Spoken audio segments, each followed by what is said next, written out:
Hello and what's up, RSC Pokemon Challenges fam? How you guys doing? We are back with another episode of the Roxanne Minimum Battles series. We've got a ton of new challengers today to try to get through this section. We can see our results so far. 43 Pokemon are in that pass column, though a lot of those are the member picks that have already been saved. We had 5 Pokemon that needed to struggle at some point, particularly against Puchina's or rival number 1 in order to get through this section, and 76 Pokemon have just flat out failed. They had no shot whatsoever getting through this part of the game. Today we're coming back with 19 more Pokemon, and we're coming in with 6 new channel member picks. The channel memberships are now open here on RSC Pokemon Challenges if you'd like to support, or you can go over to Patreon. Patreon actually pays a little bit better for creators. The tiers are all the same across the board with the same benefits, so feel free to check that out if you'd like to save a Pokemon in this series. Now today we are going to be coming in with the Growlithe line. We've got the entire Poliwag line, including Politoed from Gen 2, the Abra line, Wooper and Quagsire are coming in, Murkrow's coming in, Misdreavus is going to be very interesting in this episode. We've got the entire Whismur line, the Makuhita line, and Nosepass. I'm going to predict at the start of this episode that the Poliwag line and Wooper line probably just completely crush here. We may be able to find a way through with struggle strats on the Kadabra and Alakazam. I don't think Abra has any chance. It's only going to have like teleport here. Arcanine, one way or another, will get through because it is my personal pick Pokemon. It's my personal Pokemon that I use not only in this section, but also to scout ahead to the next section. So today we're going to get our first look at Brawly and Watson in addition to everything else. So Arcanine somehow, some way will get to the end of this episode, I promise you. Makuhita and Hariyama depend on the movesets, but I think Hariyama is definitely getting through. I'm not sure about Makuhita, and I predict that literally everything else will fail. That's my prediction at the start of the episode. Tell me what you think down below in the comments. Additionally, we'll be coming back with some member picks. We're going to have some electric types up there. We've got a surfing Pikachu coming in this one, as well as Flaaffy and Ampharos. Now, the Flaaffy is one that I gave to somebody because 2 people selected Ampharos before I could get this video done. So just letting TheKakeKing know, if you don't want that Flaaffy, that's perfectly fine. Change it out for something else later. But we're going to see how Flaaffy goes in this one in honor of channel member TheKakeKing, just to see. We also will be getting a Crobat, a Surskit, and a Slacking in on this episode. So we'll mix them in where I think they are appropriate. But let's get this entire thing started with my personal Arcanine. We're going to see how this goes. If the moveset can somehow get us through Roxanne, but even more importantly, even if we get through Roxanne, how do we do in the next section? Let's get into this and find out. So first things first, let's kick things off with my Arcanine, Henry. That was the name of my dog when I was a kid. And Henry is the single strongest Pokemon that has ever existed in the history of the Pokemon franchise, because it has plot armor that goes way beyond anything you could possibly imagine. We all know that it is the original legendary Pokemon. It's, in fact, the only actual legendary Pokemon. And it comes in with massive attack and special attack. Pretty good speed, though that speed clearly undersells the lore, and while the defenses aren't great, we've got at least decent HP to go with it. Honestly, if this were a lore accurate Arcanine, at least according to the 2nd episode of the Pokemon original anime, this Pokemon should be stronger than all of the legendary birds of Kanto, and clearly should have 255 base in every single stat. We'll probably come back and do that at some point, the lore accurate Arcanine, but for now, let's get into this and just see how a standard Arcanine does in this challenge. So here we'll pick up Arcanine in the Torchic Ball, and let's see the starting moveset of this Pokemon. We are coming in with Intimidate as our ability, and we know Bite, Roar, Ember, and Odor Sleuth. I'm going to just lead off with a Bite here. It looks like 2 bites will be enough to get us through this. Obviously, we're rocking special attacks by the fact that we're more of a physical attacker, but this should be fine to get us through this section of the game. So here, let's just see how May likes going against the legendary Pokemon as we completely destroy her with my Arcanine. Of course, she somehow convinced herself that she can defeat an Arcanine with a Mudkip. We're going to teach her that that's a massive mistake as we just start fighting this Pokemon. She's doing 2 damage to us. We get a 3-hit KO. So clearly a very easy victory. But now I can basically guarantee that Arcanine has no issues against any of these rando trainers as we go through the overworld. It's basically just going to come down to Roxanne. So let's jump straight ahead to the gym. So sure enough, we make it to Roxanne's gym with our Arcanine. This is a spot where I think we're going to have to put on the Oranberry to really have any shot here. We're definitely going to take some Rock Tombs, but I think this one's mostly going to come down to flinch luck. If we can manage to get a lot of flinches on Geodudes, we might only end up taking like 1 Rock Tomb or maybe 2 Rock Tombs to be slower than the Nosepass, and we might have a way to get through it. We could also try to Roar to force the Nosepass out earlier as a way to maybe get a slight advantage here. So let's just see how this actually works.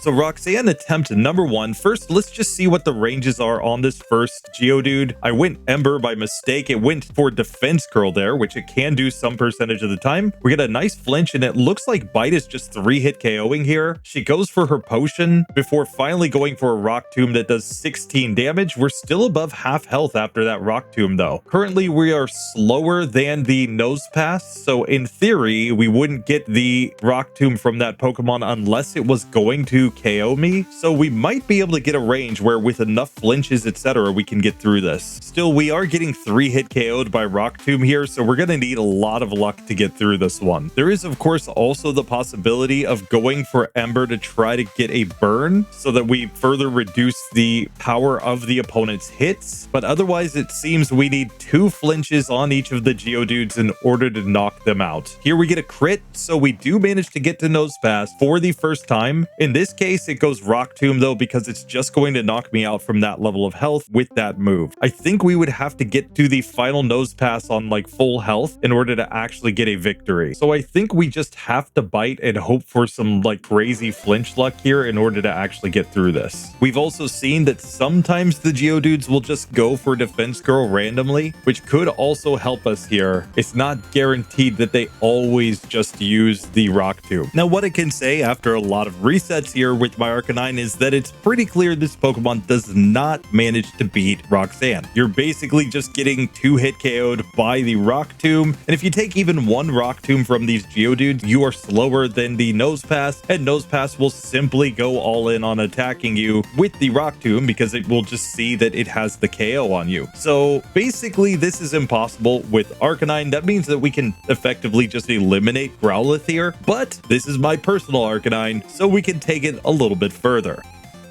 Now, of course, starting in Gen 4, Arcanine could learn the move Solar Beam via TM, and this honestly feels like the solution to Roxanne for me. Set up Sunny Day first so that we get the harsh sunlight, we get a nice Rock Tomb miss there. Now we can go Solar Beam and one-shot against a Geodude. That will bring out the second Geodude. With the sunlight still being strong, we can simply knock it out in a single hit, and that will bring us to the Nosepass, where again, I think we just stick with the Solar Beam here. We do about half. It goes block against me. That's going to allow another Solar Beam, and that will just barely miss getting the victory as the sunlight fades and she uses the Oranberry. I'm pretty sure she'll potion here, but I'm not 100% sure. But I will use this opportunity to set up Sunny Day again. We get a nice Rock Tomb miss right there, forcing yet another potion, but we might need a critical hit in order to actually win on this level of HP. Sure enough, we get knocked out. So even with Sunny Day strats, this is going to be tough, but we might have a chance here. So once again, back to Nosepass. Let's see if we can get a better range. It goes Harden this time and then uses the Oranberry. We'll Solar Beam again right here, taking her to lower health. She misses a Rock Tomb as we set up the Sunny Day yet again. She has to potion. Back to the Solar Beam. She Rock Tombs this time. We're going to have to heal, but again on low health, she might just potion. Sure enough, she does. So it's going to take a crit here in order to knock this one out, or a Rock 2 miss after that. But this is clearly a possible fight with Sunny Day Solar Beam strats. We might even prefer getting the Nosepass with one Rock Tomb on us already so that we'll be slower. Here it goes block.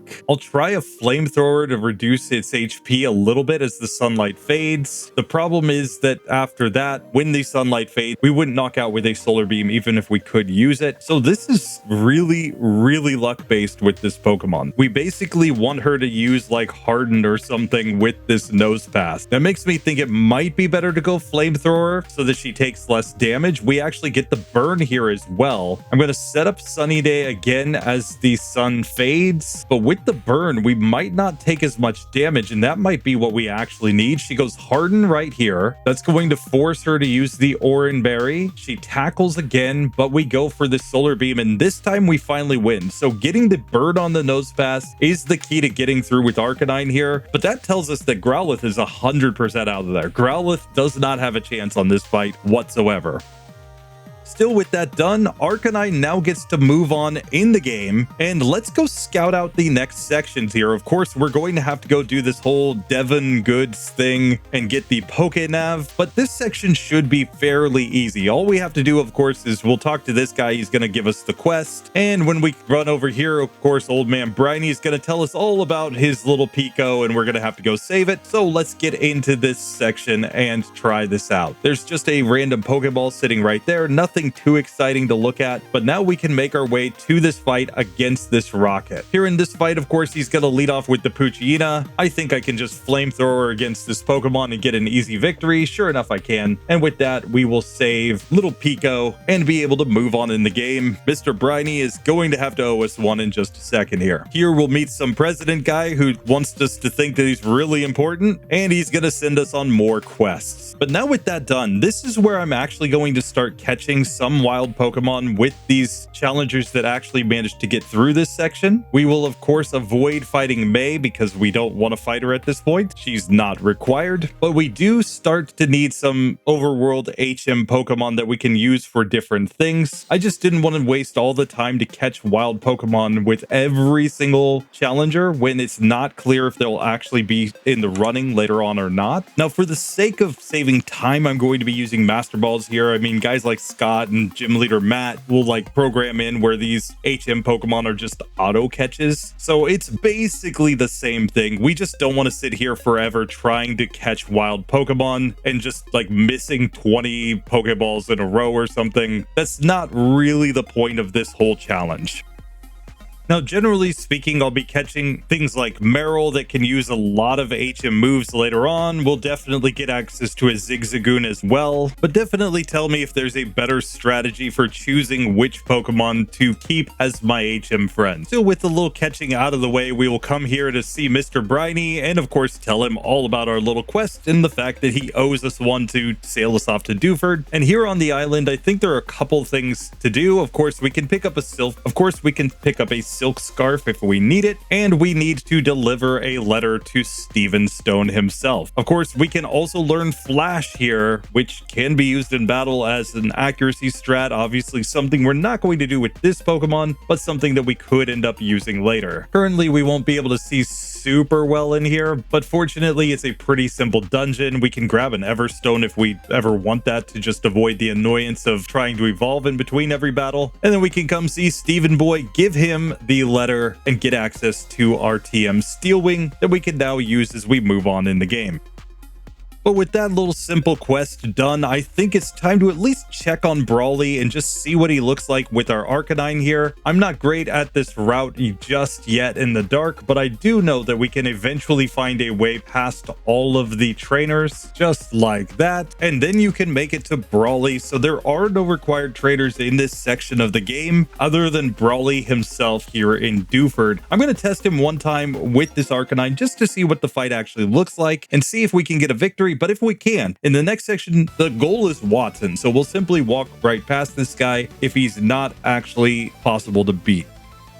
Now, of course, Brawly leads off with Machop. I'm going to take this chance to set up Sunny Day to power up my flamethrower here, and let's see how much damage we do to this one. It's going to be a 2-hit KO on the Machop. He's super potions, but that's basically fine by me. We just want to knock this one out. That will bring out the Meditite, against which we should simply have to just keep attacking since it's just going to keep going for Focus Punch. And here he can use super potions here. We really don't care. It's just a simple 2-hit KO on that one. Finally, that will bring out the Makuhita. I'm going to try to set up Sunny Day again. He goes bulk up, which is perfectly fine since his defense doesn't really matter to us. But we can see we don't do a lot of damage here with our flamethrower. We would need a crit from here, I think, in order to win, because Vital Throw simply did too much damage. So let's try this again. Let's see if we can somehow get a better range here. It might not be necessary to even set up the Sunny Day against the first Machop. It does turn out to be a 3-hit KO here, though, so the Sunny Day does seem to be putting in a little bit of work on that one. It might be a 2-hit KO range. I'm honestly not sure. Against Meditite, obviously, if it hits Focus Punch, we get wrecked. So I don't know. It might be better to set up Sunny Day and hope for like a critical hit to just knock out the Machop, or if it just keeps going bulk up, that's perfectly fine. We can also dig to bypass the Focus Punch, I think. So there's no need to even sit here and use Sunny Day Flamethrower strats, though Flamethrower will do the most damage here. And it's kind of good to force him to use his super potions on this Pokemon, which is why I'm going to go for Dig again here. I want him to just use up all of his healing on this Pokemon. So that will once again bring us to the Makuhita. I'll set up Sunny Day once as it goes bulk up. Flamethrower gets a nice critical hit there as he bulks up again and has to use the Citrus Berry. And that might be all we need for the victory here. He goes Vital Throw, but we are faster and we simply knock him out the next turn. So it turns out Brawly is fine with this Arcanine, but that's with it using OP moves. There could be a lot of Pokemon that struggle to get through Brawly immediately at this point because of his 3 Pokemon. Like, you should always be able to get through the Meditite, but it's just not guaranteed that you'll get through everything else. But we can see the route is pretty simple. When you come in here, you just have to go to the right, go up, go right, go all the way up to the dead end there, and then you simply go over to Brawly. There's no need to fight any of these randos inside of the gym. I just have to remember the route. As I get more and more used to going through this section, I'm sure it will become second nature. But for now, we have 2 gym badges with our Arcanine, and we're ready to move on in this challenge. But after that, let's move on towards Slateport here, where the biggest challenge at this point is just avoiding all of these rando trainers. I always forget that there's a trainer hiding underneath one of these umbrellas, so every time I try to pick up the potion, I always encounter them. We could somehow cheese in order to get tons and tons of vitamins here, but we're generally not going to be using vitamins in these runs. Additionally, I won't be doing the battle tents because they're not required, I don't believe, in any way, shape, or form. But now, of course, we have to make it to this little quest inside of the museum where we'll just route past all these guys and let's come talk to the guy that we have to deliver things to. And here we have to get through these fights against these Carvanas. Now, fortunately, I have Sunny Day and Solar Beam to use here in order to get a pretty easy victory. And here against this Zubat, we can simply go for the Flamethrower to get an easy victory as well, and then just Sunny Day on the second Carvana in order to get a pretty easy victory and move on in this challenge.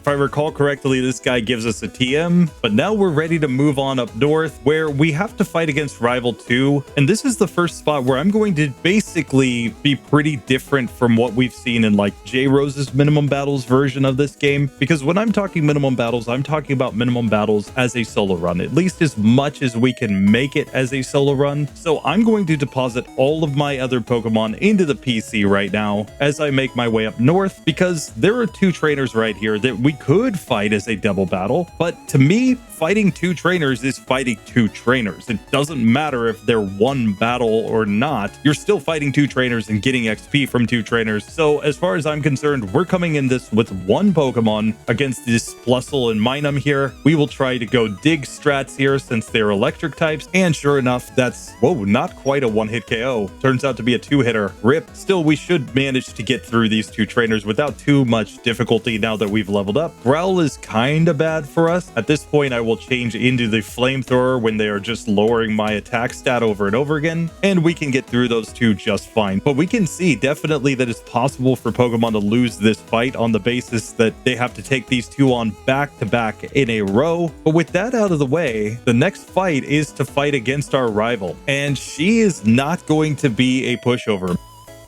She's going to lead off here with Lombre, which is kind of nice for us. I'm going to use this chance to set up Sunny Day so that I have more power. We get hit by Swift, but now we'll just Flamethrower this Pokemon down. In fact, though, it takes 2 hits because it's at level 18 and Arcanine just didn't deal quite enough damage. Slugma comes out next. This is a perfectly good situation to go for the dig as it wants to Rock Throw against me. Now we've got Marshtomp. Once again, I'm going to Sunny Day. She's going to Mud Shot me, which does massive damage and lowers my speed, and then we get destroyed by the next Mud Shot. So I think we actually have to have the Sunny Day up when we get to that Pokemon to have a decent chance of getting through here. So instead, I'm going to go for 2 Flamethrowers there. Sunny Day now on Slugma. It goes Yawn. That is kind of bad. I think this is a little bit luck-based. Not much that I think we can really do here, because at this point, we just have to hope that we wake up. And she's got us in a yawn loop. Oh no. So here it's pretty clear that we're going to need to use a different berry. So I'm going to give the Chesto Berry here because I think that's going to be required to get through this fight with our Arcanine. So we'll once again stick with Flamethrower on the Lombre, getting the victory there. Now we can go Sunny Day. We get Yawn from Slugma, but that shouldn't be a big issue. Now we can simply dig. We use the berry in order to wake up and then knock that one out. So now out comes the Marshtomp, but we still have the sun on, so we can go Solar Beam right here and get the victory. But that is not looking good.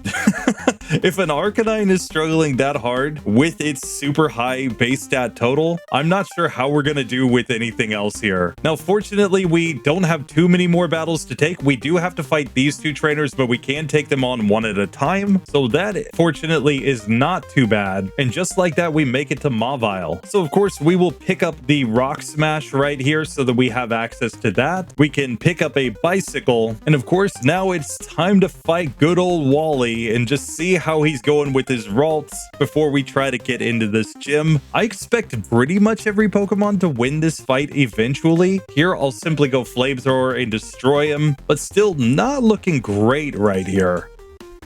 Now we can get the rollout move tutor at this point in the game, and I believe if we go over to Verand Turf, we can get another move tutor as well. Sure enough, here we can get access to Fury Cutter in order to power up any of our bug type Pokemon that managed to get to this section of the game. Now we can't use Rock Smash outside of battles, so I don't believe that we can get access to Strength just yet. Not that it would be super great here, but it could help a Pokemon in Watson's gym against everything other than Magneton, I guess.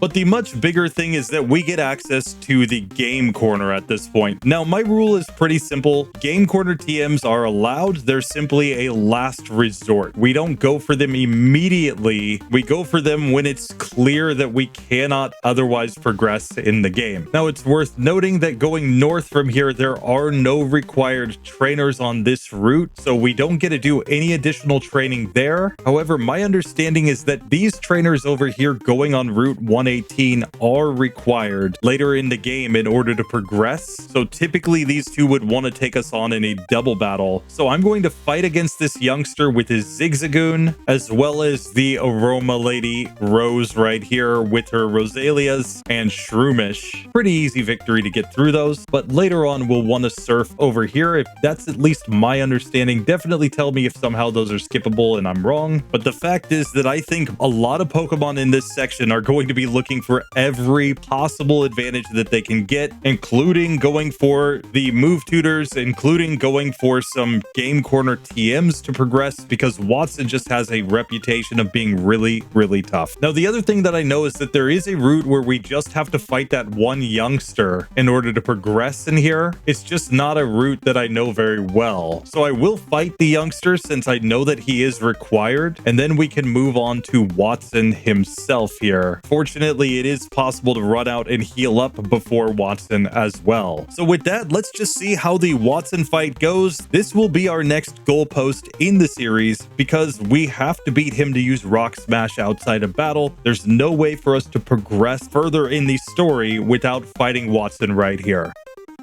So Watson attempt number 1, he leads off with the Voltorb, of course. I'm going to go for Dig against this Pokemon. He goes Spark, and then we do not quite get the one-hitter. He goes for the Super Potion, and then he goes Boom. That leads to the Electrike next. I'm going to try to go for Sunny Day into Flamethrower here. That does get the KO there. Magneton comes out. Flamethrower obviously destroys that Pokemon. Now Manectric, it goes Howl. We go Flamethrower, doing over half and getting the burn. Now, this Pokemon's defense and special defense are exactly equal. Shockwave does massive damage to us, and it looks like we just get the range thanks to the burn to knock him out after the dig there. So it is possible to get through with this Arcanine, but that's with Dig, that's with Sunny Day, that's with Flamethrower, and we needed Sunny Day plus Solar Beam strats to get through Rival 2. I think we can see that the next section, without OP moves like my personal Arcanine has, is going to be insanely tough. There could be some Pokemon that could go Rollout or Fury Cutter strats specifically for this fight, something that we have seen work out on GSC Pokemon challenges in his minimum battle series, but I'm not sure it will actually work that well here because of A, the speed of Watson's Pokemon, B, the fact that he has 4 Pokemon to use against us even though he's only the 3rd gym, C, the fact that he's got healing, and D, the fact that you can get paralyzed by making contact with the opponent. All of those factors, I think, could lead to a lot of Pokemon running into a wall here if they don't have a really strong move. We're going to have to see how this goes. Ground types, I think, are going to do just fine. We might get through with some of the like grass poison types here, but I'm not feeling great. We might be going like Ice Beam strats in order to get through this section of the game with a lot of Pokemon. There might be some sort of freeze strat coming in. Of course, once we get that, we can now use Rock Smash outside of battle, which means that our Pokemon will be able to come right up here and start Rock Smashing to get through, and they can Rock Smash to get access to the HM4 for strength to help us progress in the game. So we'll get those out of the way a little later on, but for now, that does it for my Arcanine. I was sitting here kind of messing around with the route and what's available. If I missed anything, definitely tell me in the comment section down below so that I know as I go into this next section. Anyway, with that, let's get to our proper challenge, though we're gonna have to eliminate the Growlithe because it can't get through if this Arcanine struggled that hard.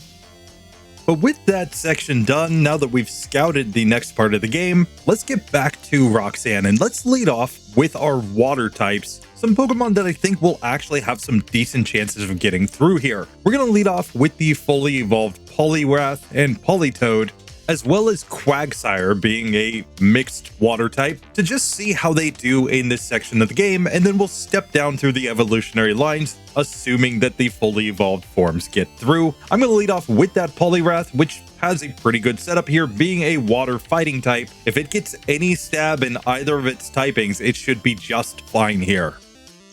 So we will pick up Poliwrath in the Mudkip Ball. I'm just assuming that it will do worse against the Trico line in the long term, at least taking some super effective damage, but we'll just have to see how this actually works out. Here against the Zigzagoon, we can check the moveset. We've got Water Gun, Hypnosis, Double Slap, and Submission, and with that, I think we're good to go. We're going to be able to put Roxanne's Pokemon to sleep. We can go Submission or Water Gun. Obviously, Water Gun's better for the Geodudes, but maybe the Stab Submission is good against Nosepass. We're just going to have to see, but I think that Poliwrath is going to absolutely crush here. Let's see how it does here in the Rival 1 fight, where I think Submission is the play.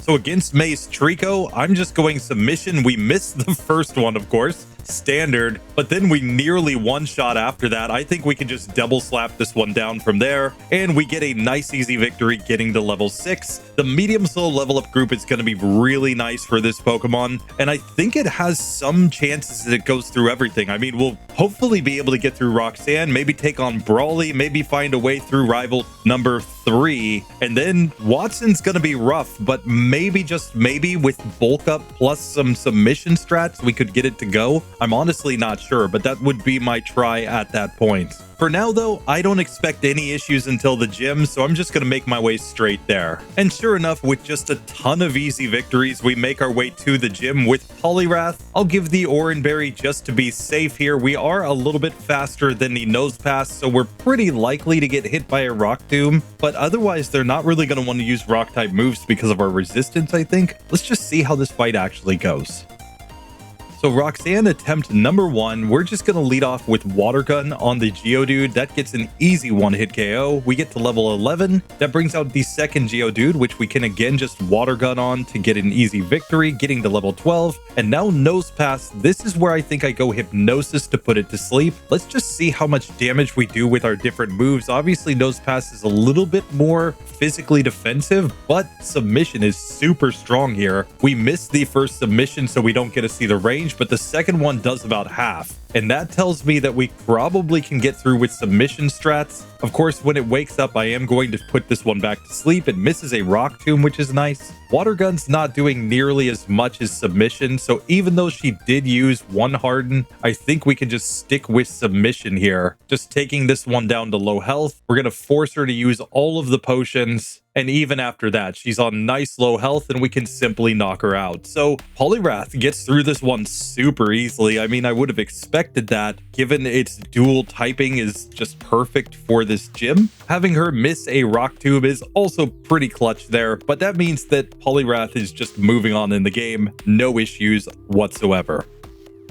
Now, of course, that means it's Politoed time. Now, Politoed is slower and more focused on its special attack and special defense and HP, but still really good stats. And as long as we get Water Gun, I think we're good to go. So we'll pick it up in the Mudkip Ball as well. And let's just see Politoed's starting moveset. It has Perish Song, which is obviously useless, but the Hypnosis and Water Gun should be more than enough here. We're just going to two-shot against the Zigzagoon, and Double Slap will be good enough for the rival, I think. So I don't think we need to worry too much about this Pokemon. So let's just see how we do against May number 1 right here. She's going to lead off with Trico, of course. I'm going to try Hypnosis just for the sake of taking fewer hits, but of course we have to miss 2 Hypnosises in a row. But now Double Slap is doing more than enough damage. We should be able to get through this one just fine with a couple 3-hitters, in fact. So we beat May easily on the first attempt. I think Water Gun's good enough for everything else. So this is another one to get straight to the gym and just see how easily it gets through Roxanne. Now, like the Poliwrath that we were just running, this Pokemon doesn't learn any other level up moves, at least not for quite a while. So we're gonna have to see if it can get through with just the moves that it will learn in the next section when it gets to Watson. Sleep could help a lot there, but we'll just have to see. For now though, we're just gonna spam all these Water Guns. I think these Polys might overperform other water types in the next section of the game, but we'll have to see if that's actually the case. Sure enough, this is another quick trip to the gym where it's honestly as simple as just slamming on an Oranberry, and I think we're going to get through this one just fine. But let's just see how we actually do against Roxanne here. Up against the first Geodude, we'll just go Water Gun, getting the easy one-hit KO. Second Geodude will come out as we get to level 11. Water Gun again will knock that one out, getting us to level 12. The medium slow level up group means that we have a massive advantage here. Now we will go for Sleep again on Nosepass. It goes Harden turn 1, which is perfectly fine. Sometimes it seems to go Harden even when you outspeed here. It's not just purely that she'll go Rock Tomb there. But once this one's asleep, we can see the Water Gun does nearly half. It does wake up and go Block right here and then go for the Oranberry, and she potions, but that's fine. We'll just put her back to sleep. We know we'll get her in the potion loop here pretty quick, unless we knock out with this one. But because Water Gun is so strong and same type, she just never stood a chance there. We easily get through and get to level 13. So Politoed joins the winner column as another one of these water types that just completely stunts on Roxanne. But with that done, now I think we look at Quagsire, who's got the dual typing of Water Ground, which will be really good here. It's basically like Proto Swampert in a way. So I think it's going to get a pretty easy victory as long as it has a water type move. Let's just check and see. Now, Quagsire is by far the slowest of these Pokemon and more focused on physical attack and defense and HP, but I still think it's going to get through just fine even with its lower special attack stat. As long as it has a move like Water Gun that's 4 times super effective against the Geodudes, it's not like we're really scared of the Rock Tomb here, so I think we're going to get through just fine. So of course, it is in the Mudkip Ball since it's going to have the same typing as the final evolution there, and we start with Water Gun and Tail Whip, a perfectly fine moveset, given that we're going to deal significant damage to pretty much everything other than rival number 1. But there, I think we're going to have enough defense and HP to make this work, even with the fact that we're using a resisted move. Keep in mind, the Stab Water Gun, even when resisted, is almost as strong as Tackle. So it's not like we're using a move that's super underpowered here. If we get Bubble later on with Poliwag, that's when I'll be a little nervous, but we'll just have to see. For now, let's get into this May 1 fight with our Quagsire. So against the Trico, we use Water Gun, and this does 3 damage, and we see we only took 2 damage from a pound, so we're going to be in good shape here to get through this one, I think. Even when it uses the Leer, I still think we're going to win the damage race, just on the basis that we're so incredibly bulky with this Quagsire. Wooper might end up having to struggle there, I'm not sure, but Quagsire has no issues, and now I think it's just going to cruise through the rest of the section and make its way to the gym leader. Now, if anything does hold Quagsire back, it will be the medium fast level up group, which means we get fewer levels at this point in the game, but I still think that this is ultimately going to work out just fine. Now, it's worth noting that it seems our abilities on this Pokemon are Damp and Water Absorb. I don't think Damp has any real value for this Pokemon. The only case where I think this could make a big impact might be on something like Watson's Voltorb, but definitely tell me if there's something that I'm missing where Damp could be the better move. I'm not sure anything will use water moves against us to heal us with Water Absorb. I think that's more for like team strategies where you're swapping in and out. So Water Absorb might also be useless. We'll just have to see. For now though, we make it to Roxanne with no issues. So I'm simply going to throw on that Oran Berry and let's just see how we do here with our Quagsire. So Roxanne attempt number 1, I'm going to lead off with Water Gun on the Geodude. That does get the 1-hit KO even though we're at a lower level, and with lower special attack it still doesn't matter. Second Geodude's also going to get wrecked, and that brings us to the final Nosepass. And we'll notice this is the first Pokemon that's not faster than Nosepass today, so we don't have to worry as much about Rock Tombs. It's just going to sit here and use Harden and Block and things like that, which is perfectly fine by me because that's not really going to do anything against our Quagsire since we're just using a special move anyway. We get a nice critical hit right there, forcing the second potion from her, and now that she's out of healing, she can only tackle, and that does like nothing as we easily get the first attempt victory on Roxanne. We level up, we learn Slam, we're good to go for the next section, and being that we're water ground type, we've got a bit of an advantage on Watson as well because he can't use his electric type moves against this Pokemon, possibly giving us a win. We also get Mud Shot at level 16, so we're gonna have some strategies to work with in the next section. We'll just have to see how it actually works out. But with the fully evolved forms done, it's now time to step to the mid stages, and we're going to lead off with this Poliwhirl, which has much higher speed, but middling stats otherwise all the way around. It might turn into a situation where this Pokemon is significantly worse than its evolved forms since it's not going to have as much offensive power. It's going to really rely, I think, on hypnosis strats to get through here. We also have to see if we just get Bubble or if we get Water Gun here, since the difference between Bubble and Water Gun could be pretty significant in this section of the game. So let's test it out. We've got our Poliwhirl and we do get Water Gun, fortunately. So we're going to put that in the top slot over Bubble and use this move since that will give us much better ranges, including against the Trico that's coming up. But I'm pretty sure that Poliwag's going to be stuck with just the Bubble, which is more like effectively 15 base power there against Rival 1, so that's not going to be great. We're going to have to see how that actually works out. It looks like Double Slap doesn't come in until level 19, so we're certainly not getting there in this section. We're just going to have to see how this goes.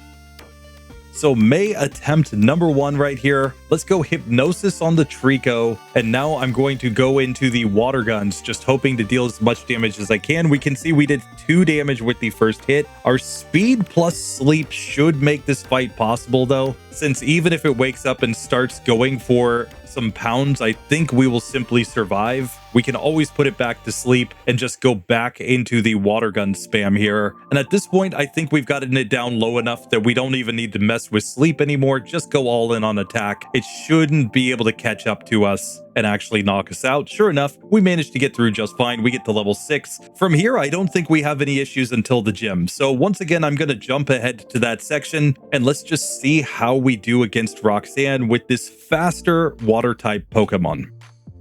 So we've made it to Roxanne, of course. Let's try her and see. Roxanne, attempt number 1 with Poliwhirl. We one-shot the first Geodude with Water Gun. We level up to level 11. We will one-shot the second Geodude, of course. And that brings us to the final Nosepass. We are faster, so I'm going Hypnosis. We miss. It goes Rock Tomb against me, but I'm still faster here, which is why I think we do need to put this one to sleep. Rock Tomb did pretty significant damage. Here with it asleep, though, it looks like a 4-hitter. We get a nice crit there that's going to force the Oranberry and a potion from her. We get another crit after that, forcing the second potion, and now we just need to land 2 more hits. It doesn't matter that she goes block there, we simply win. And just like that, Poliwhirl gets to level 13. No problems getting through this section of the game. We're ready to move on to the Watson Minimum Battles series. I think this Pokemon might have some struggles in the next section, but its speed with sleep will always give it chances, and that's all you really need with this Pokemon.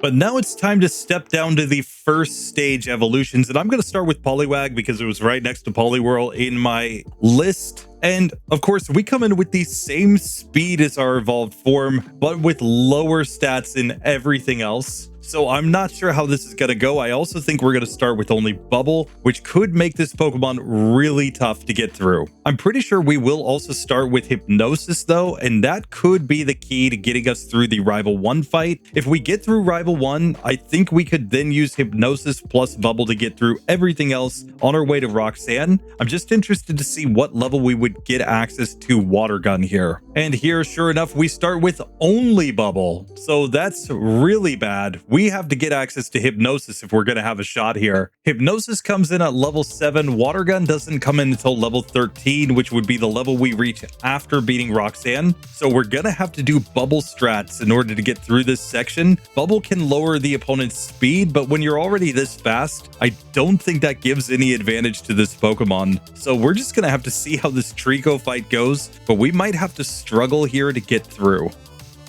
So May attempt number 1, we go Bubble, and that does 1 damage. We take 3 damage from the pound, so there's simply no way that we win this damage race. Even with the max IVs on this Pokemon, we simply will not survive against all those pounds, not even close. So this would be a Pokemon you would have to use up your PP against wild Pokemon against in order to hopefully get to struggle. There's 30 PP in the move, but I think you could eventually get it to go. Keeping in mind, you could have like 10 potions here. You could use a bubble or 2 against each opponent, I think, before you knock them out. There's a lot of level 2 Pokemon hanging around here. So I think ultimately it would be possible. It just wouldn't be fun. You'd be sitting here for a while, saving and probably resetting anytime you accidentally knocked a Pokemon out. You'd be much better just playing standard, knocking things out until you could level up to get to at least level 7 for this fight. But here, we're going to try to go in with Struggle against May and see if we can get through with our Poliwag. So here we can go Struggle, and now that does about a quarter to the Trico. We've basically seen anything can struggle here. In fact, it looks like a 3-hitter at the end of the day to get through that fight.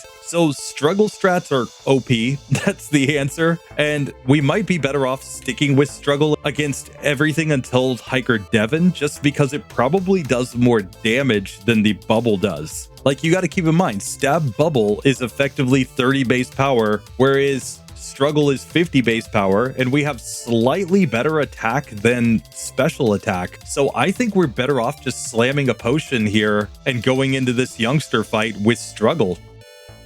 Fortunately, at this point against these Poochyenas, we can simply knock them out pretty quickly, and I think we'll get to level 7 right here, so we'll get access to Hypnosis. Hypnosis will make going for the bubble strats a lot better against the Team Aqua Grunt, but still probably not great. We're going to have to hope to actually get sleep to last multiple turns in order to have a chance of getting through there. So let's just see how this Team Aqua Grunt goes. I'm going to try to put him to sleep with Hypnosis. I do land it. Let's see what Bubble does here. It does laughably little. 3 damage to the Poochyyena. We're going to have to put it back to sleep when it wakes up and just go back into the spam of Bubble. We get a nice critical hit there, fortunately, and he has no healing. So we should be able to win at this point, provided we don't get really bad sand attack luck. And sure enough, we do get it to go, but it is not pretty. It does get us to level 8 though, and from here on out, Bubble will be 4 times super effective against the Geodudes and 2 times super effective on the Nosepass. Plus, we'll have the speed advantage there. So I think we'll be perfectly fine to get through as long as we land enough sleep. Now, I think the bigger question as we go into the gym is whether or not Bubble will one-shot against the Geodudes. Of course, if it doesn't, that will be kind of good because it might cause her to use the potions on those first 2 Geodudes, giving us a better chance of actually getting through the final Nosepass. Still, I think we might have to put them to sleep. Let's just see the ranges. So Roxanne attempt number 1, I'm going to go Bubble first. And yeah, that's going to be a 2-hitter on this first Geodude. The Rock Tomb would have us in a speed tie currently with the final Nosepass, but we're going to level up twice here. So we may as well put them to sleep, let her use her potions and just knock these Geodudes out. We get to level 11 right here. Second Geodude, we miss the Hypnosis. It misses Rock Tomb, so that's perfectly fine. We put it to sleep the next turn, and now we can go back to our Bubble, and we once again just want to see that potion because that will mean less healing on the final Pokemon. So we knock it out nice and easy. That brings us to the final Nosepass, where we have to land sleep here, I think, in order to have any chance. Bubble couldn't be kind of bad because it does lower the speed of the opponent, but we can see we did about 6 damage there, so this would be a 7-hit KO with Bubble, assuming that range stands up. It wakes up and misses a Rock Tomb, which is super lucky here. We can put it back to sleep. We also still have our Oranberry. She uses her Oranberry right there, and we can see it's going to take about 4 more hits from the Bubble to knock this one out. Maybe 3 more hits with high rolls. We are getting some higher rolls here. We get the speed drop and she Rock Tombs me down, but we had her so close to going down there. I think we can get the victory. Let's try this again. I think the big change is that we need to put the first Geodude to sleep to avoid its Rock Tomb so that we have more HP when we get to the final Nosepass. And we're definitely going to need to put the second Geodude to sleep as well. But here, as long as they stay asleep, we can get to the Nosepass on full health. We missed the first of our Hypnosises. We see it did 15 damage with the Rock Tomb, so we really needed to put it to sleep and get some damage on it first. And we need these sleeps to be really long sleeps, because what we can see here is that when we do heal up, it still has us in a range to KO with Rock Tomb. Now it misses right there, so we do get the luck to put it back to sleep. If it stays asleep long enough, we can get the victory here. It looks like we're even doing 7 damage per hit sometimes, so this could be a 2-hit KO from this range. She stays asleep, and just like that, we do manage to win on the second attempt. It's very close, but we level up, we learn Water Gun, we're ready to move on in the game with our Poliwag, but it's not like that's perfectly consistent. You need sleep in order to actually get that to work with the bubble strats with this Pokemon. So Poliwag gets through, but it will be in the struggle column because it had to struggle against Rival 1, but now we can check in on Wooper and see if it can manage to get through. Now, I fully expect Wooper to get through this section, but if it doesn't, I sincerely hope that somebody saves this Pokemon and gives it a move like Ice Punch to use in spite of the fact that it doesn't have arms. So Wooper's starting moveset is Water Gun and Tail Whip, the same as Quagsire's, which is good. That means that we have a stronger water type move. We might actually be able to get through Rival 1 without going struggle strats here, though we'll just have to see because it's not like we have great stats. Definitely our speed is bad and our special attack isn't great either. We do have decent defense, but maybe that won't be enough. We'll just have to see. So here against May, of course, Trico is faster than us. It goes Leer turn 1. We use Water Gun. We did 2 damage. and I don't think that 2 damage per hit is going to be enough in order to get us through this. It's not like Pound can ever miss. I'm pretty sure it would be doing 3 damage per hit normally, so we're probably just not going to be able to survive here. I'm going to try it a couple times just to see what maybe it does if it doesn't go for Leer. Instead, we get 2 Leers this time. In fact, 3 Leers. Wow, it's going hard on the Leer. We get a nice crit there, but then it just simply knocks me out. So clearly, I don't think we're winning this fight. There is, of course, a solution though, which is to go for Struggle, but of course, we're going to have to throw this down in that Struggle column. But let's see if Struggle is enough to get the victory at least. So here Trico goes Leer, we go for Struggle, and this time we do 7 damage. So this is a simple 3-hit KO, and as long as it can't knock me out faster than that, we will in fact win at this point with our Wooper. The lack of any better moves than Water Gun against Rival 1 is kind of bad, but I do think there are enough Pokemon that you could run around and use up Water Gun against. I'm pretty sure there are Wingles up there, and then after that, using up the Tail Whip would be very tedious. Like I said, you'd probably end up saving and resetting in order to avoid getting KO'd or KOing opponents. It would not be a fun experience. It would be very tedious to get to Struggle in all of these cases. I'm simply saying it's probably possible to get to Struggle. And as long as you could, you would be able to get through that fight just fine. But with that, I think that Water Gun destroys everything else on the way to Roxanne. And if anything, our lower speed is just going to help us take fewer Rock Tombs and get more other random, not as strong moves from the Pokemon that we're about to face. So I think we're going to get to Nosepass just fine in this one, but let's see how it actually works out. So here we go. We've made it to Roxanne with our little Whoopie boy. Let's just see if we get the easy victory. Of course, she's going to lead off with the Geodude. We go for Water Gun here. It goes for Rock Throw on me. And we see that Water Gun does not one-hit KO a Geodude. That is nuts, considering the fact that it's 4 times super effective, effectively 240 power, and still does not one-shot there. That is crazy. Now we get to the second Geodude. We Water Gun. It doesn't one-shot. We get Rock Tombed again. She heals with the potion. We go for the Water Gun and knock it out on the next turn. So we do get to level 10 here as we get to the Nosepass. We are significantly slower. It goes for Tackle and Tackle again, and we see we're taking too much damage. I did not put on the Oran Berry, I don't believe, so I think we have to reset and fix that mistake. Maybe we can get through with the Oran Berry on, but I'm not feeling super confident given the ranges that we just saw. We might need some crits. It's kind of nuts that this is the first Pokemon we've seen that's actually just legitimately slower than the first Geodude too. So it just goes Rock Throw and gets a critical hit right there, which I think is terrible. That forces the Oran Berry from us.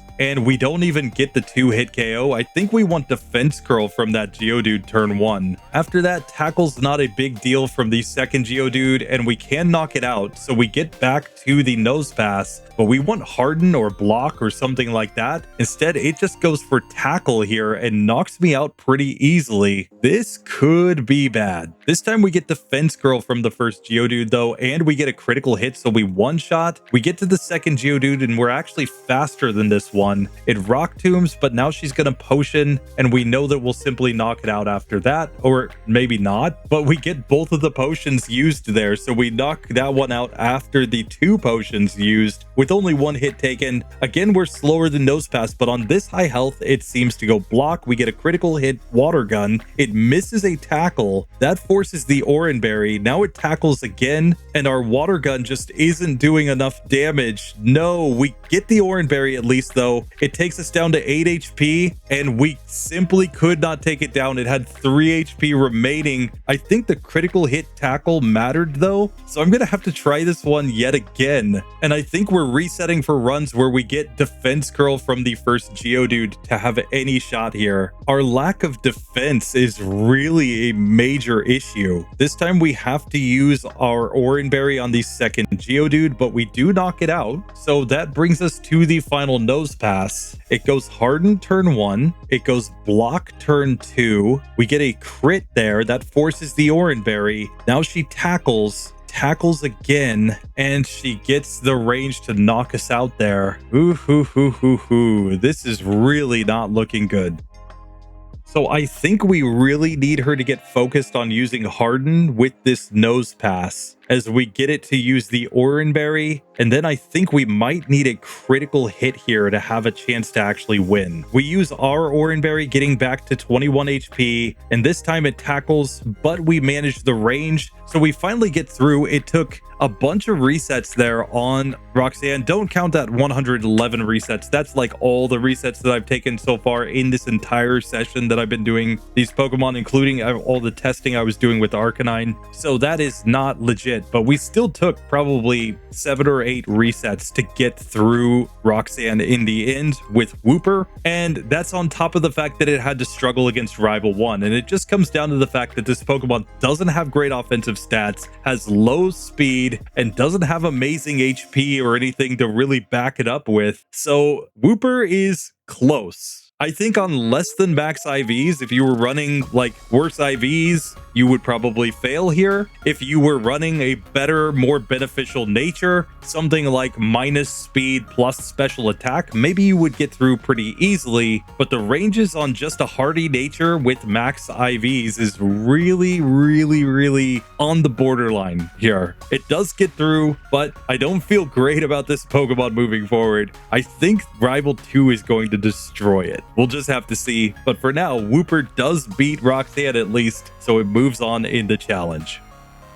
So coming back to our results so far, we do add an awful lot of Pokemon to that pass column. All of the evolved Polys and Quagsire are up there legitimately easily getting through, though Poliwag and Wooper had to join that pass with struggle column. I think we're going to get more and more Pokemon passing with struggle, especially unevolved water types and grass types that simply can't manage to get through on their own power against Rival 1, but once they struggle down Rival 1, have no problem getting through the rest of this section. There seems to be a little bit of a theme going on there. Still, we got through, no problem with those Pokemon in the end against Roxanne herself, except for Wooper. That was a little sus. But now very quickly before we move on, we have one water type over there in the member picks. That is Surskit. And Surskit has been given a massive moveset improvement that might just get it through this section. We're just gonna have to see. So brand new channel member Thiofer, I hope I'm pronouncing that right, saved this Surskit by giving it a completely OP moveset. We have changed the IVs a little bit because it's going to be running with a hidden power fire here to give it a little bit of coverage. But let's see what kind of moves we actually get on this one. It's also worth noting we'll be running on a modest nature with this Pokemon. Channel members and patrons do have the option to throw on different natures onto their Pokemon. So here we're coming in with Hydro Pump, Psybeam, Substitute, and Hidden Power Fire. I'm going to lead off with the Hydro Pump here against the Zigzagoon. That will get a very easy victory. And now we're ready to move on in this one. Now I probably should have put us up against the Trico rival. I wasn't honestly sure which one to go up against because of the fact that we are bug and water type. We'll also get Ice Beam and things like Giga Drain later on. So by the late game, we should have a super effective move against all of the rivals. So I don't think it's going to make a big deal, but let's see if we go up against Trico here, how this first rival fight goes. So here we can use the super effective Hidden Power Fire on the Trico, and it's enough to get us a simple 2-hit KO on that Pokemon. So Surskit completely destroys rival number 1 with this setup. Now we just have to see if Hydro Pump will be enough to get us through when we get to Roxanne. So now we're ready to come into Roxanne with, on the one hand, an advantage because we have Hydro Pump as a same type move that should be super effective and destroy the Geodudes, assuming it hits, but with a disadvantage that we're going to be weak against rock type moves and we might get completely destroyed by the Nosepass. We're gonna have to see how this actually works because currently we would be in a speed tie with the Nosepass. I think by the time we get there we will outspeed, but we might need a critical hit Hydro Pump or luck with Substitute to get through this one. So Roxanne attempt number 1 right here. I'm going to go Hydro Pump on the first Geodude. That does get us a 1-hit KO. We level up to level 9 as we get to the second Geodude. We easily destroy it with the Hydro Pump. So yet again, perfectly fine. Now we make it to the Nosepass. We are faster. We miss Hydro Pump. It misses the Rock Tomb. We hit the second Hydro Pump doing massive damage, but then it simply destroys me. Still, if we get a critical hit here, we will win. That's the win condition, it seems, is simply to crit here on that final Nosepass. Granted, we also have to land the 2 Hydro Pumps before that on the 2 Geodudes, but this should give us a chance at least of actually getting a victory. We could go for Substitute in some spots, but the only thing we'd be hoping for with Substitute is for her to miss for a turn and allow us to survive that way to get the 2 hits. It might turn out to be more consistent than sitting here resetting for the luck to get through with a critical hit. I'm not sure. I mean, after all, it is a 20% chance to get the miss from the Rock Tomb. So maybe that is the better play, since it is a higher chance than simply getting a crit here. We get the Rock Tomb miss this time. We hit the next Hydro Pump. We take significant damage. The Substitute breaks. She heals with the Oran Berry. That puts her in green health. If we just hit, we do in fact win at that point. So Substitute is worth it just for the 20% chance to get a miss instead of just hoping for the critical hit chance there. So it does work out in the end. It's what, like, it's a little more than 3 times better to go for a single Rock Tomb miss there while setting up Substitutes. And if you assume that you could just keep setting up Substitute until you finally get that miss, I think that that makes sense. I think that's actually the best play. But hey, we get through with our Surskit when you give it this completely OP moveset of Hydro Pump, Psybeam, Substitute, and Hidden Power. Hidden Power put in some work on the rival. The Hydro Pump put in a lot of work here. Psybeam will put in a lot of work when we get to the next gym against Brawly. So with that, our Surskit Micans just managed to get through this section. So let me give a thank you to Theofer for supporting the channel, being one of the first channel members on YouTube here, joining together with all the patrons that have joined on Patreon before to support what we're doing. And your Surskit manages to get through. We'll see how far these substitute strats will take this one. Rival 2 and Watson could be really tough. We'll just have to see. But for now, you're moving on. But that brings us to one of the new Patreon members that we need to run a Pokemon for, Andross and his mascot, the Pikachu. Now, previously, Pikachu failed just on Hiker Devon. It was clearly not getting through, but this Pikachu has been given quite a few major advantages that might make it a little bit OP. So we're going to pick this Pikachu up inside of the Torchic Ball to put it up against the Swampert line later on. I think this will give it the greatest challenge as it goes through the full game, but we're starting with a moveset of Surf, Thunderbolt, Hidden Power, and Double Team, but we also are holding the Light Ball item, which effectively doubles our special attacking power. So we completely destroy that first Zigzagoon, and I think we're going to destroy everything else from now. Now, if we were truly playing like an anime Pikachu, we would find a way to lose to a Mudkip in spite of the fact that we have this moveset. But unfortunately, Andross is a little bit too good for that, so I don't think there's any possible way we lose other than spamming Double Team over and over again, which would be a very Ash Ketchum strat, at least in the early days. But I don't think we need to go for that here. I think we just win.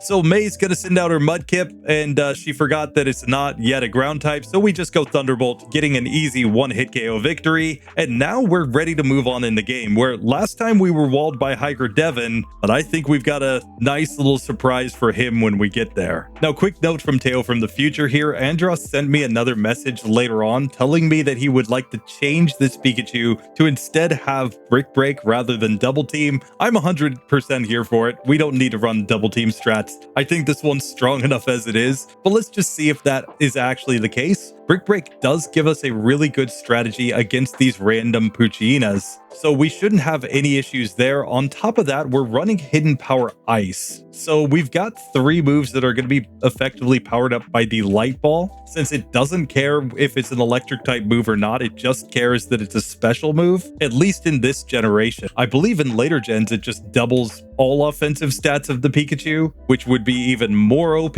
but for now, this should be enough to get through this section. So here we can once again get to Hiker Devon, but this time we've got the Surf that just completely destroys him. That gets us to level 8, but we will not learn Thunder Wave here. We don't need that move. We can just go Surf again on the second Geodude, getting a super easy victory. And now it's time to move on in the game. And here I think the Light Ball is significantly better than an Oran Berry, so I'm going to go into this Roxanne fight just like this and see if I can't manage the victory.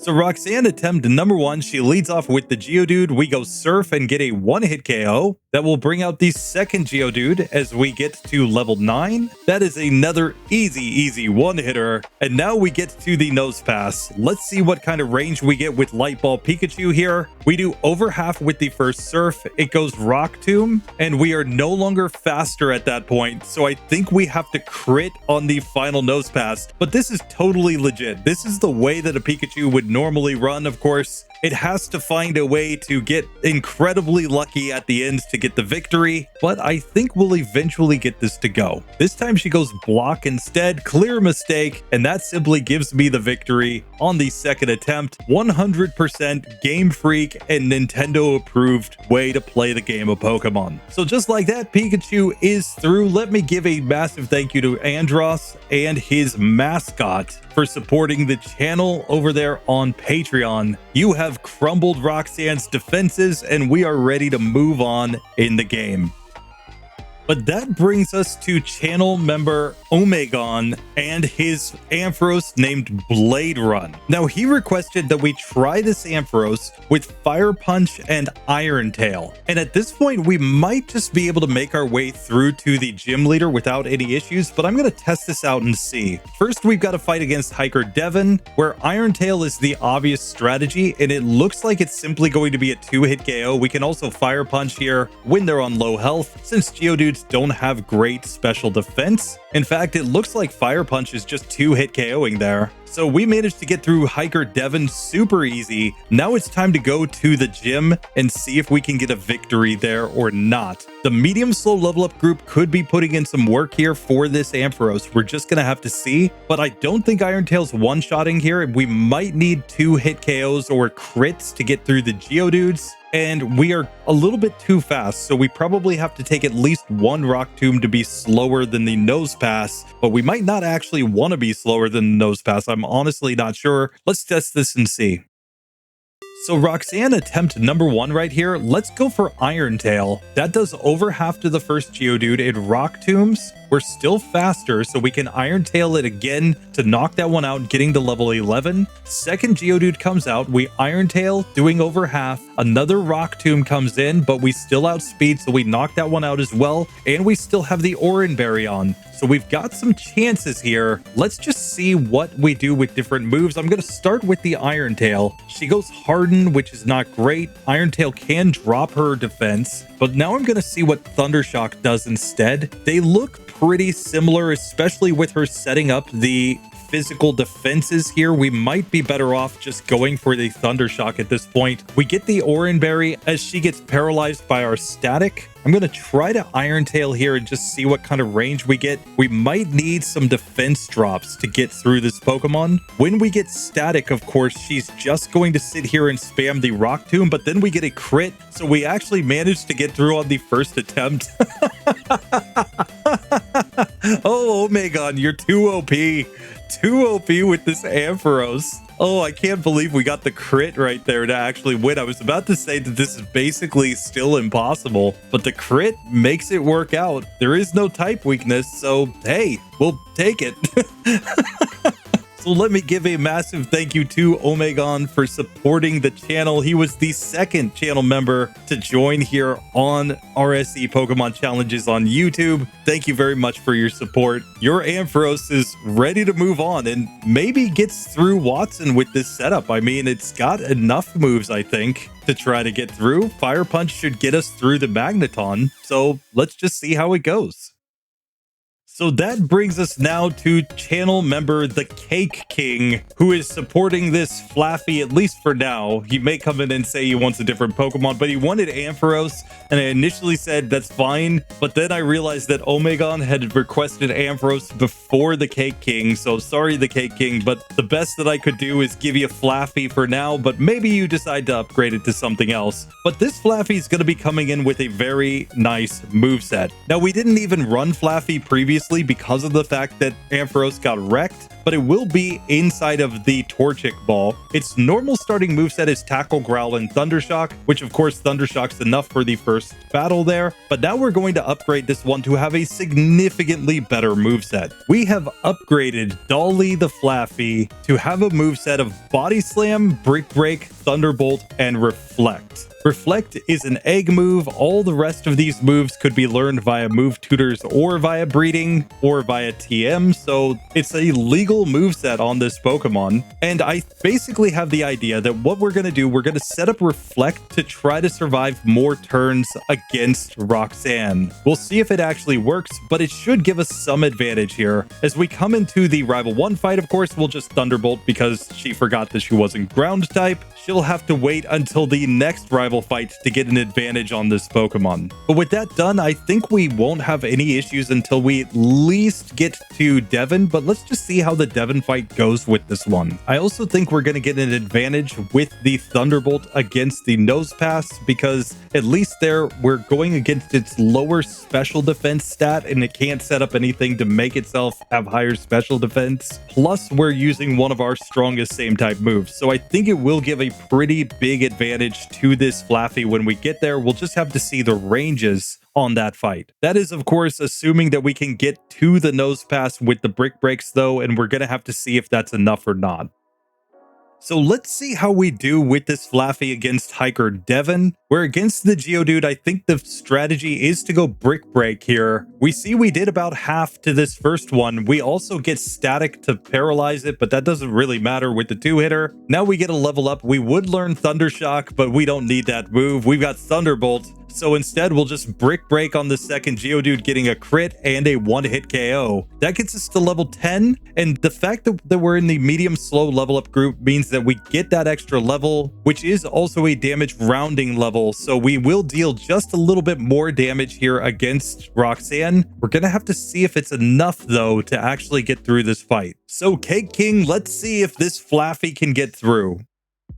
Roxanne attempt number 1 right here. I'm going to go Brick Break on the first Geodude. We can see this is a 3-hit KO. We take 11 damage from the first Rock Tomb. So not looking great, but that does put us in a speed tie and it forces her to use one of her potions. I will take this opportunity to set up Reflect here since we're getting a ton of defense curls from this Geodude. I think that we're going to need the extra defense when we get to the next Geodude here. Still, that took more turns than I thought, so the Reflect wears off. We have to set it up again, but Geodude did get paralyzed, so we get to knock it out the next turn. That brings out the second Geodude, which we can now once again Brick Break against. And we get it on fairly low health as it uses a rock throw there. We force the second potion from her and then knock that one out. So now we've made it to the Nosepass. I think we have enough HP to survive. So I'm going to go for Reflect again as she goes block back to the Brick Break here. We get a critical hit that does massive damage, forcing the Oranberry. Brick Break again. But now I think I go Thunderbolt when she starts setting up her defenses. And yes, sir, we managed to get through this one with the Thunderbolts. Getting to level 13, Dolly never had an issue getting through Roxanne once you give it Brick Break and Thunderbolt. Reflect put in a little bit of work there, but ultimately really wasn't too bad to get through that. And now in the next section, obviously we've got Reflect that will help a little bit against Brawly. We've got the Thunderbolt for strong same type moves. We, I think, got enough coverage to get through Rival 3, but we'll have to see how that goes. We will be under leveled there no matter how we do it. We can always look for Body Slam Paralysis or Thunderbolt Paralysis to help us out as we go through it. So maybe this Pokemon will get through Watson. We'll just have to see. So with that, let me give a massive thank you to TheKakeKing for joining as a channel member as well and saving this Flaaffy and proving that it's possible for some of these Pokemon to get through Roxanne if they just got better moves at the start of the game. But it's kind of nuts how OP you have to go with some Pokemon to even have a shot of getting through this fight. Still, Flaaffy gets it done. TheKakeKing, you're moving on. Thanks for your support.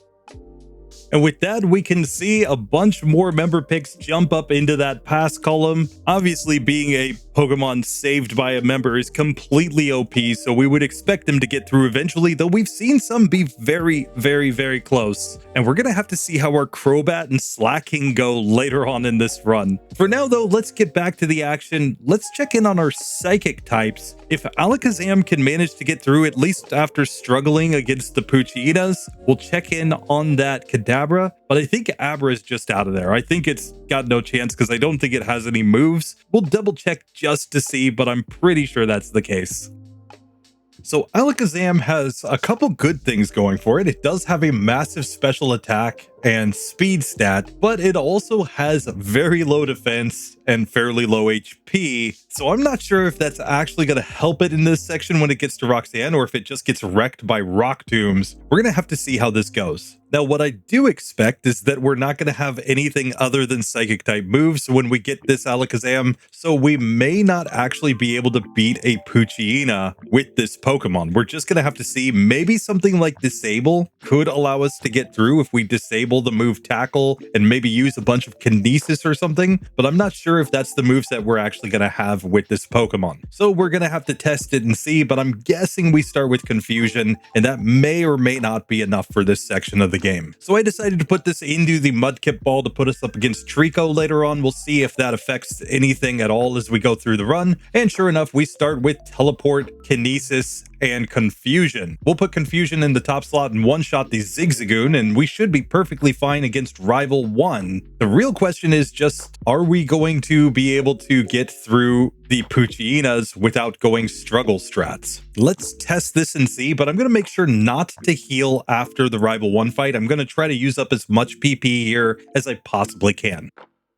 So Rival 1, attempt number 1, I'm going to go into Kinesis first, trying to lower the accuracy of the Trico, because I'm pretty sure we're going to just like one hit or two hit KO it. And now we can even spam a bunch of teleport PP while we're here. But unfortunately, I got knocked out, so I'm going to have to go a little less into the YOLO strats than that. Still, I'm pretty sure we're one hit or two hit KOing here. So I think we need a run where we get a lot of Kinesis on this Pokemon and then don't get hit for a while. When it gets me down to 1 HP, I think we just have to attack, and it is a 2-hit KO on this Pokemon. So we get through on the third attempt. I used up some of the Kinesis PP there, but clearly it's not enough. So while we can get one free potion right there and we can buy a bunch of potions to get back to full health, I'm not sure that we're going to be able to just use up PP against a Poochyena in order to actually get through legitimately in this. I'm pretty sure we would have to use up our PP against random wild Pokemon. Fortunately, there are Poochyenas, so even a Pokemon as strong as an Alakazam could use Confusion against wild level 2-3 Poochyenas to use up its PP. But yeah, this basically isn't going to be great.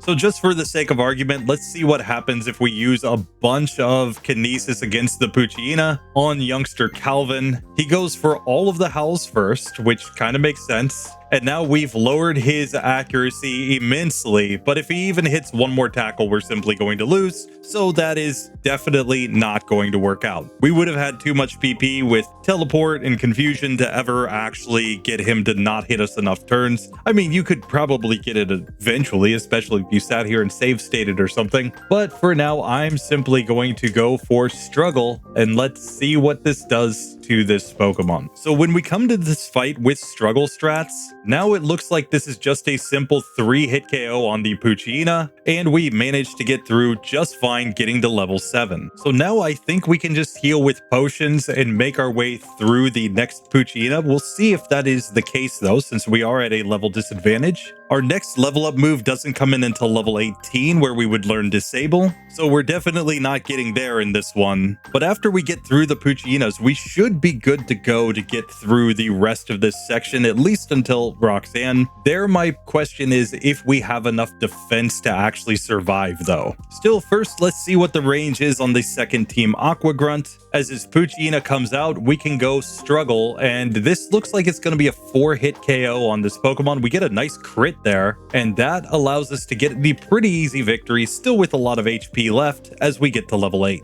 And being in this medium slow level up group is obviously the best here in the early game, which basically means that we'll be dealing pretty significant damage, I think, with our Confusion when we get to Roxanne. It's just a question of how many hits it's going to take to knock each Pokemon out, since we will still be under the level of the Geodudes when we start there. And honestly, there's a pretty high likelihood that if we start getting hit by the Rock Tombs, we're going to get wrecked pretty quick in this one. So Hiker Devon time, let's just see how he goes with Confusion here. We one-shot the first Geodude, okay, so we get to level 9 right there. We should one-shot the second Geodude. And if we can manage that sort of range against Roxanne, I think we've got a chance. Otherwise, Kinesis strats against the Nosepass could come in. I'm not excited about those because I think we would have to take a ton of Rock Tombs before we're slower than that Pokemon. So I don't think there's any way that we ever really get outsped here. So they're just going to Rock Tomb over and over again against our low defense stat. Let's see how this actually works out in the first attempt against Roxanne. I'm going to put on the Oranberry so I'm a little more survivable. One other thing that I should look at is my ability, because currently I have Synchronize on, but there is also Inner Focus, which prevents flinching, and it might be better, but I don't think we're ever really slower than something that would flinch us. I don't know. Tell me in the comments below if it's better to have Synchronize or Inner Focus with this Pokemon. Not thinking about competitive, thinking about in a full game solo run. Are there actually a lot of spots where you would have a risk of being flinched by the opponent? Or is it more likely that we never are under leveled and therefore Inner Focus just has no value? Definitely let me know. For now though, I don't think either of these abilities really means anything, so let's just get into this fight and see how it works.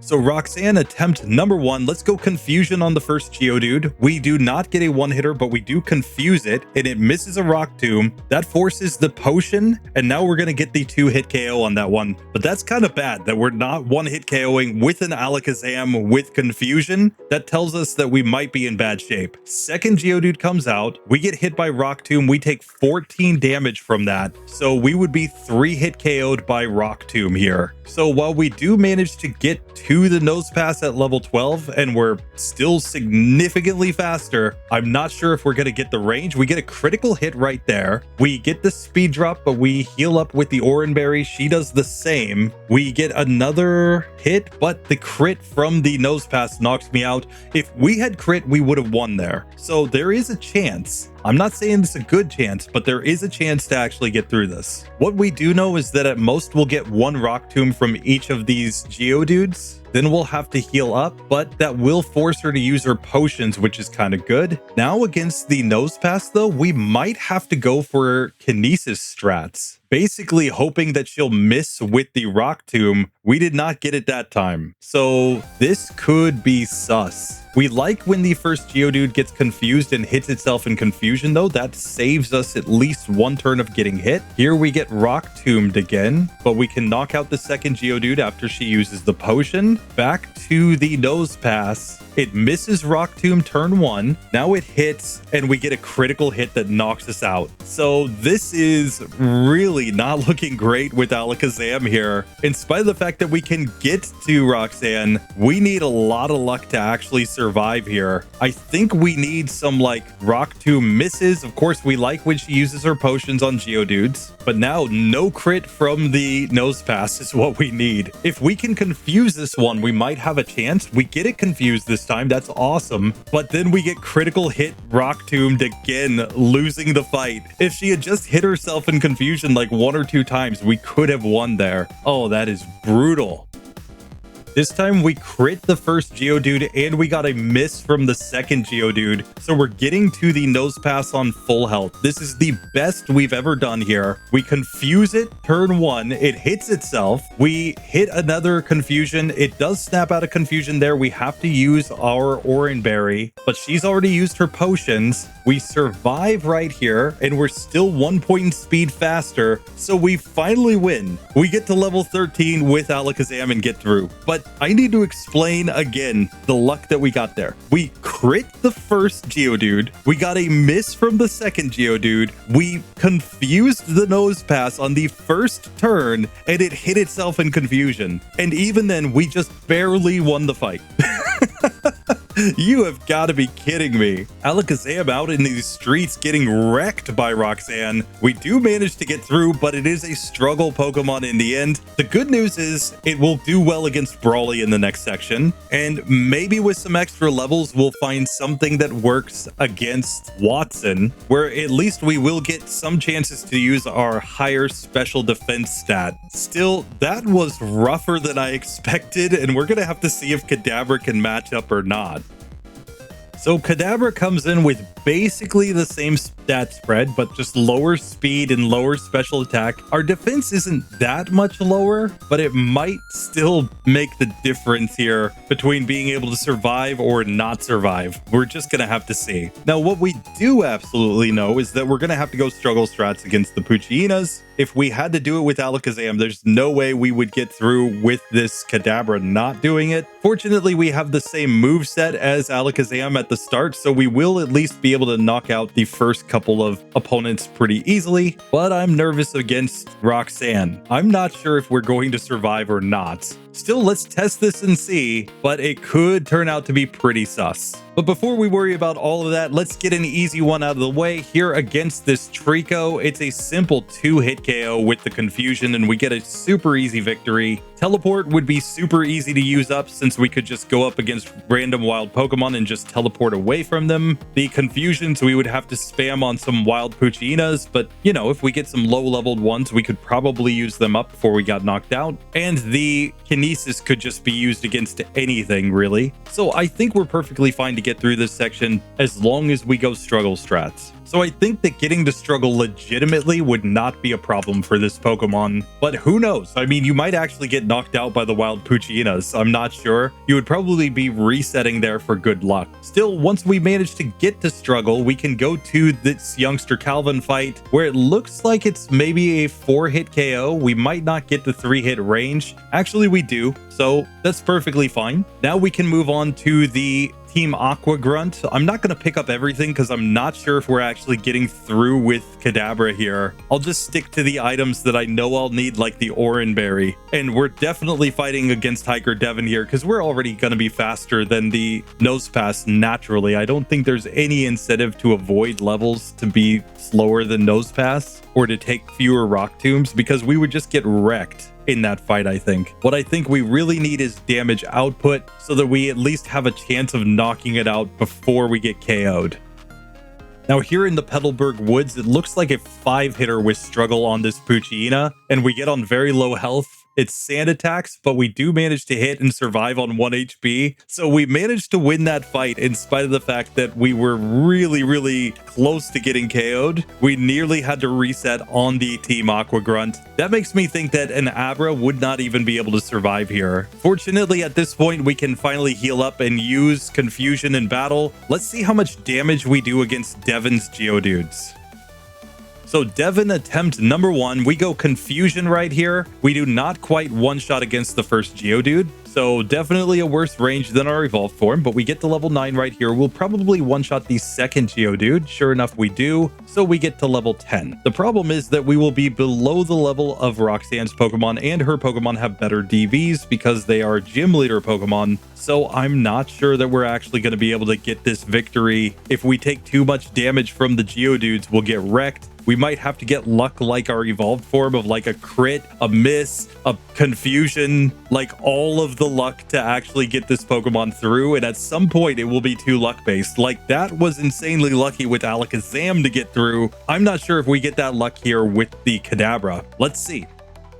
So Roxanne attempt number 1, we go Confusion on the first Geodude. It hits the Rock Tomb, taking us down to 16 HP. She potions. We're gonna get the 2-hitter here, so we do get to knock that one out. And we level up, getting to level 11. Second Geodude comes out. We get a Rock Throw miss. That forces the potion, and now we get to knock that one out. We have 22 speed as we go to the Nosepass. I don't think one more Rock Tomb would make us slower, but even if it did, we might just be getting KO'd from this level of health. We do manage the Confusion on the Nosepass. It misses Rock Tomb. It looks like a 4-hit KO from the Confusion here. She uses the Oran Berry. We survive with 2 HP. We use our own Oran Berry, but at this point, we're 1 point in speed slower, and Rock Tomb will end us from that level of health. So we simply lose on the first attempt. We are going to have to reset here and hope for some luck.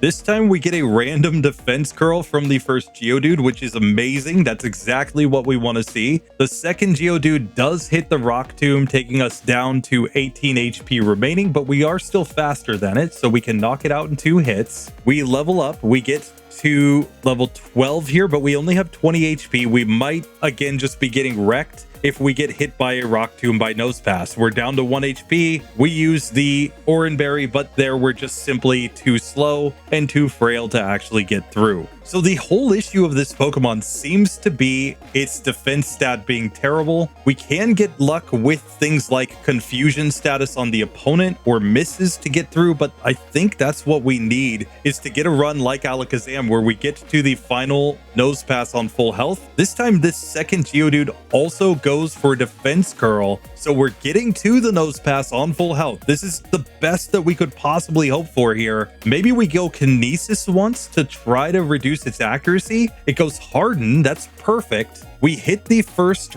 of our Confusions. We heal with the Oran Berry after the Rock Tomb. It goes Block and then uses its own Oran Berry. We get hit by a Rock Tomb. We're slower. We would need a couple misses here, but she goes Tackle and we lose. So even when we got to the Nosepass on full health, we did not manage a victory with this Pokemon. That goes a long way to telling us just how bad the defense of Kadabra is. And it's worth noting, we keep getting her to use her potions on the first 2 Geodudes, so we are getting here with her only having the Oran Berry on. The problem is entirely the fact that we cannot survive hits. In fact, a single Rock Tomb on the first Geodude is arranged to force the Oran Berry or not force the Oran Berry. So I think this first Geodude is one of the most important parts of the fight. Basically, we need to get through this Pokemon without using our Oran Berry. This time we get to the end on full health, but she didn't use any potions yet, so I don't think we're getting through this short of getting some crazy accuracy luck. So I'm just YOLOing it, but we still get hit. And Kinesis isn't super accurate, so it's not like it's a great strategy to use. This time Nosepass gets confused and it hits itself once. It hits itself again. I'm using all the Kinesis here as well to try to lower its accuracy, and it keeps hitting itself. That's what we want to see. We force the Oran Berry. I'm going to go for attack now. She misses the Rock Tomb. She misses Rock Tomb again. Now she hits and we lose. One more hit would have done it. We just couldn't get the luck. This time we get 3 Rock Tomb misses in a row from the Nosepass, even though we didn't use Kinesis, but it still managed to knock me out. So I think that anytime we get to the final Nosepass, we just have to go for a couple Kinesis here and hope that we can get the misses from the Rock Tomb. Like maybe using 2 or 3 Kinesis here is enough to allow us to sometimes get a range where she just misses enough times for us to win, because otherwise we are getting completely wrecked on that final Pokemon. I'm using a lot of speed up to just try to get runs back at the Nosepass just so that we can see if we can get the luck or not. We managed to get another attempt at the Nosepass on full health. Of course, it hits the first Rock Tomb. We have to heal. It does about 20 damage when it hits Rock Tomb against us. There it goes Harden, which is kind of nice, and then it uses its Oran Berry. It uses Harden again for some reason. We confuse it. It goes Block. And now we do in fact get the victory. That took a small eternity against Roxanne though. That is not like, oh yeah, I'm a special attacker with the same type move. I come in and I beat the Geodudes and the Nosepass. No, Nosepass wrecks against this Pokemon. I am honestly not sure how many attempts it would take on average to get that level of luck, but it basically comes down to either getting defense curls randomly from the Geodudes, getting a Rock Tomb miss, or getting a crit on them to knock them out in a single hit. And you're hoping to do that on both Geodudes and get her to use all her potions there, which is nuts. Now, once she starts using the potions, don't get me wrong, she gets in a healing loop, so you're basically guaranteed to just knock the Geodude out from there. But then you get to the Nosepass, and Nosepass takes luck or really stupid move choices like that in order to actually get through. I am not sure why she goes occasionally like for a bunch of hardens when there's no reason to, but apparently she does. But even then, like, we're talking over 100 resets to get through this section of the game. That is crazy. Still, we got it to go, so Kadabra moves on. I'm just going to put Abra up here for a second, just so that we can marvel at its beautiful moveset, but then I think we're getting rid of that Pokemon. And as typical, you can look in the top right, Abra's starting moveset is Teleport. Come on, guys. We don't need to run the Abra. Someday, somebody can save this Abra. And what they can do is they can give it access to a bunch of moves. They could give it Focus Punch for memes. They could give it some Calm Mind action, maybe give it a Psychic, maybe Iron Tail to try to get through Roxanne. I don't know. You know, go wild.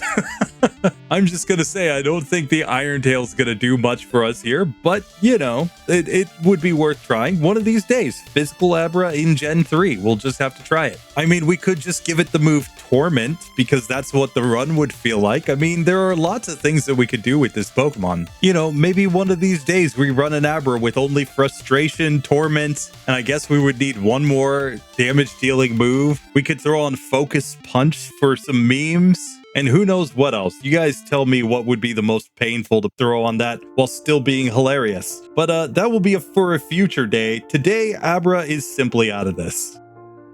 Still, with that done, we add Kadabra and Alakazam to the Pass with Struggle column. Well, Abra, we're not even going to make the attempt. We already know the answer for that one because it has no damage dealing moves at the start of the game. Just throw it in the fail column and be done with it. But now with that done, I'm going to get into my quote-unquote spooky Pokemon. Let's look at the legit challengers for today, which include the Murkrow and Misdreavus, which I think are both going to be terrible. And then look at our member pick Crobat that might bring a little redemption to the scary Pokemon. So here, Murkrow like halfway blacks out the background. Of course, it's a dark flying type Pokemon. And really, its only good stats are its attack, special attack, and speed. But I don't think it's going to survive enough hits here. And I don't think it's going to get any good moves to use against Roxanne. So I'm willing to bet that we're getting completely wrecked. Still, let's just see. Maybe Murkrow surprises me with something. Maybe it has some sort of dark type move that does something super special that will allow it to get through this. I don't think it's very likely though. So I decided to put Murkrow inside of the Trico Ball so that we would go up against the Torchic line. I figured, hey, at least we're neutrally affected by fighting type moves, so maybe it makes sense. I'm not sure. But here we can see we start the game with only Peck. And while it is a same type move and should get us through the first several fights pretty easily, I think we're getting wrecked the second that we actually get to any rock type opponent. Now, via level up, we will get Astonished at level 9, but that will require us to actually knock out one of the Geodudes on Devon's team. And the problem there is that Astonish is not a same type move. It's a ghost type move, and we wouldn't get a same type move until Pursuit at level 14, which we don't get anywhere near in this section. I think we're dead on arrival, but let's just test this and see. People can yell that the Torchic line isn't right because flying would be super effective against the fighting type, but I don't think we're we're even getting that far in this one. I'm pretty sure we get wrecked long before that. And honestly, I wonder if even Steel Wing would be enough to get this Pokemon through Roxanne, since I think that's about the best that we could get. I mean, maybe we could go for Feint Attack or something, but there really wouldn't be a lot of moves for this Pokemon to try to use. I guess like a Hidden Power Water or something would be your best play in the gym. So here for the fight against Devon, I'll give myself an Oranberry, and let's just test this and see how it actually goes. Of course, he leads off with the Geodude. I have only Peck available to me, but we see Peck did decent-ish damage before he goes for a bunch of defense curls. That was a crit, but we might just be able to get through the first Geodude and get to Astonish after this. And then maybe we just beat the second Geodude with the neutrally effective but super weak move. We do have to use the Oranberry against the first Geodude, but we do end up knocking it out, albeit on low health. Now we can go Astonish strats, hoping to get some flinches. He defense curls, which is reducing our damage output a bit, and eventually he does tackle me down. Still, this might be possible without going for the struggle strats on this one. It might just come down to crits. This time we get through to the second Geodude on slightly better health, so we can sit here and spam Astonish. Of course, if it just hits tackle, we take massive damage, but we do manage to get through on the second attempt, getting us to level 10. So who knows, maybe there's a chance that we just like flinch 50 times in a row with Astonish, though it does only have like 15 PP, but maybe that allows us to somehow get a victory. I'm not sure, guys. We've seen some wild strats work. We've seen a lot of strats not work, but you know, we'll just give the Oranberry and test this out against Roxanne. So Roxanne attempt number 1, I'm going Astonish the whole way. We see the first Astonish did 4 damage to the Geodude, so that would make this a 9-hit KO. We get hit once and have to use our Oranberry, and then we go down on the next hit. So we are clearly being two-shot here just by the Geodudes, and unless we flinch them every single turn to knock them out, we would not get through. And then the problem is that we don't even have enough Astonish PP to actually win this fight. Like, you could say Lepaberry, like, good luck Lepaberrying to get so many turns in a row where you flinch the opponents and they never hit you with a Rock Tomb. But even then, you're just going to run out of PP before you get through the final Nosepass. That's my word. So can this Murkrow beat Roxanne on minimum battles? No, it cannot. I don't think Nature's would help it to get through this. I think the only way you could ever have a shot is by going for a really OP move. And I think that move would have to be like a Hidden Power Water or something. Then you might be able to find a way through the Geodudes and maybe be able to luck your way through the final Nosepass. I'm not sure, but clearly we're not surviving enough. This Pokemon's out of there. So with that, we get to our pure Ghost-type Pokemon, Misdreavus, who should have a really easy run to Roxanne because of the fact that we will be guaranteed to not be able to be hit by anything. But when we get to Roxanne, I'm not sure how this is going to work. I have a strong suspicion that our starting moveset is just Psywave, if it's anything like Gen 2, and that may not be enough. Even if we're at the highest possible level, level 10, that would mean that the Psywave maxes out at 15 damage. And it could just do 1 damage. And given the ranges against the Geodudes, that would at least be a 3-hit KO against the Geodudes to take them down. We don't have great defense or HP, so I don't think it's going to be enough. We'll test it and see, but I'm just telling you right now, I'm pretty sure that the Psywave will not be enough to win this fight. Just based on the damage ranges that we would be getting there, we'd need like 2 good rolls on each of the Geodudes and 1 like roll. And then on the final Nosepass, we'd need like 3 good rolls to get through it, plus all of her healing. So I don't think it's going to work out, but let's find out. So Misdreavus is in the Mudkip ball. It shouldn't really matter too much, but let's just see how this actually works. Here, sure enough, we start off with Growl and Psywave. So we're going to Psywave against the Zigzagoon, hoping that we deal enough damage to actually knock this one out. And fortunately we do. So we get a little XP right there. We couldn't be damaged by the Zigzagoon. Eventually we would have struggled. It would have just taken a lot of time. And now we know that we'll win the next 4 battles. with no problems whatsoever. It's just going to be a question of whether or not we deal enough damage or if we get to struggle. We can legitimately get to struggle on Poochyinas here because they can't damage us, at least not until they get to struggle. And I think we'll be able to get their attack stat down low enough that it will be fine. Let's test this and see though. So against the first Trico, because it has so much PP, I'm just going to use all of my growls here. Since Trico cannot damage me, it's just going to go Leer and Pound, and we have less PP overall than this Pokemon. And this is a time where it's good to have less PP than your opponent, because then you can get to struggling faster than they can. So I'm just going to sit here with Speed Up and just spam all of the growls, and then we'll start using Psywave PP. Maybe we'll knock it out before we run out of PP. We'll just find out, but otherwise we should get to struggle earlier than our opponent does and get the victory. And sure enough, we're getting some good Psywave rolls, so we do manage to win there, and we level up and learn Spite. So we aren't going to get to struggle as fast as I had hoped. And in fact, having Spite might be terrible, because that might lead to us not being able to struggle against our opponent before they struggle against us. So thanks, Game Freak. Now we will learn Astonish at level 11, so if we can get through one of the Geodudes, we will get another damage dealing move that is same type, so it might actually do something there. We'll just have to see. For now though, let's get into this youngster Calvin fight and see if we can use up all of our PP.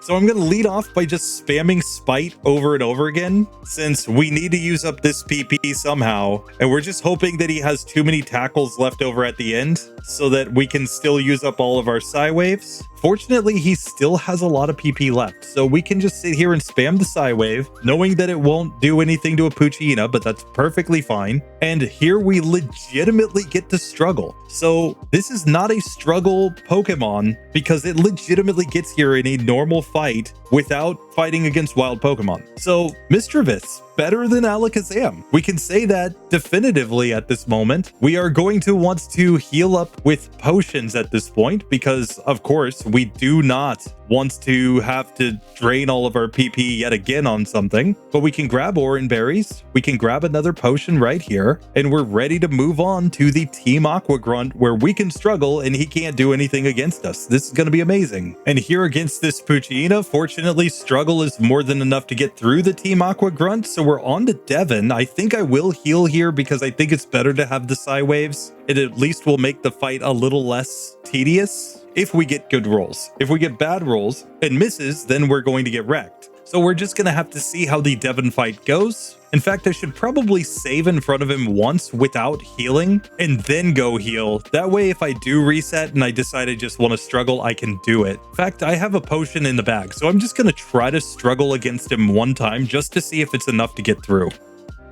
So Devon attempt number 1, we see our struggle does like nothing to the Geodude. Of course, he can't do anything to us either, so that's why this might ultimately work out. But it's not like we have a ton of attack here. Still, we might be able to get this one to go. Sure enough, we do. We level up right there to level 8, and now we're dealing pretty decent damage against this Geodude, so we should be able to knock it out eventually. And sure enough, we get to level 9 right there. So, you know, we just have to gain 2 more levels to get to Astonish. I think the first Geodude gets us there, but it might be because of the fast level up group that we actually have to defeat 2 Geodudes to get to the point of using Astonish, and that would be terrible. Still, I say let's go into the Roxanne fight. Let's go once as we are. Once we can use an Ether into the move Psywave, just so that we have Psywave PP but nothing else, because that will help us struggle faster, and maybe that's the way to go. Let's just test this and see.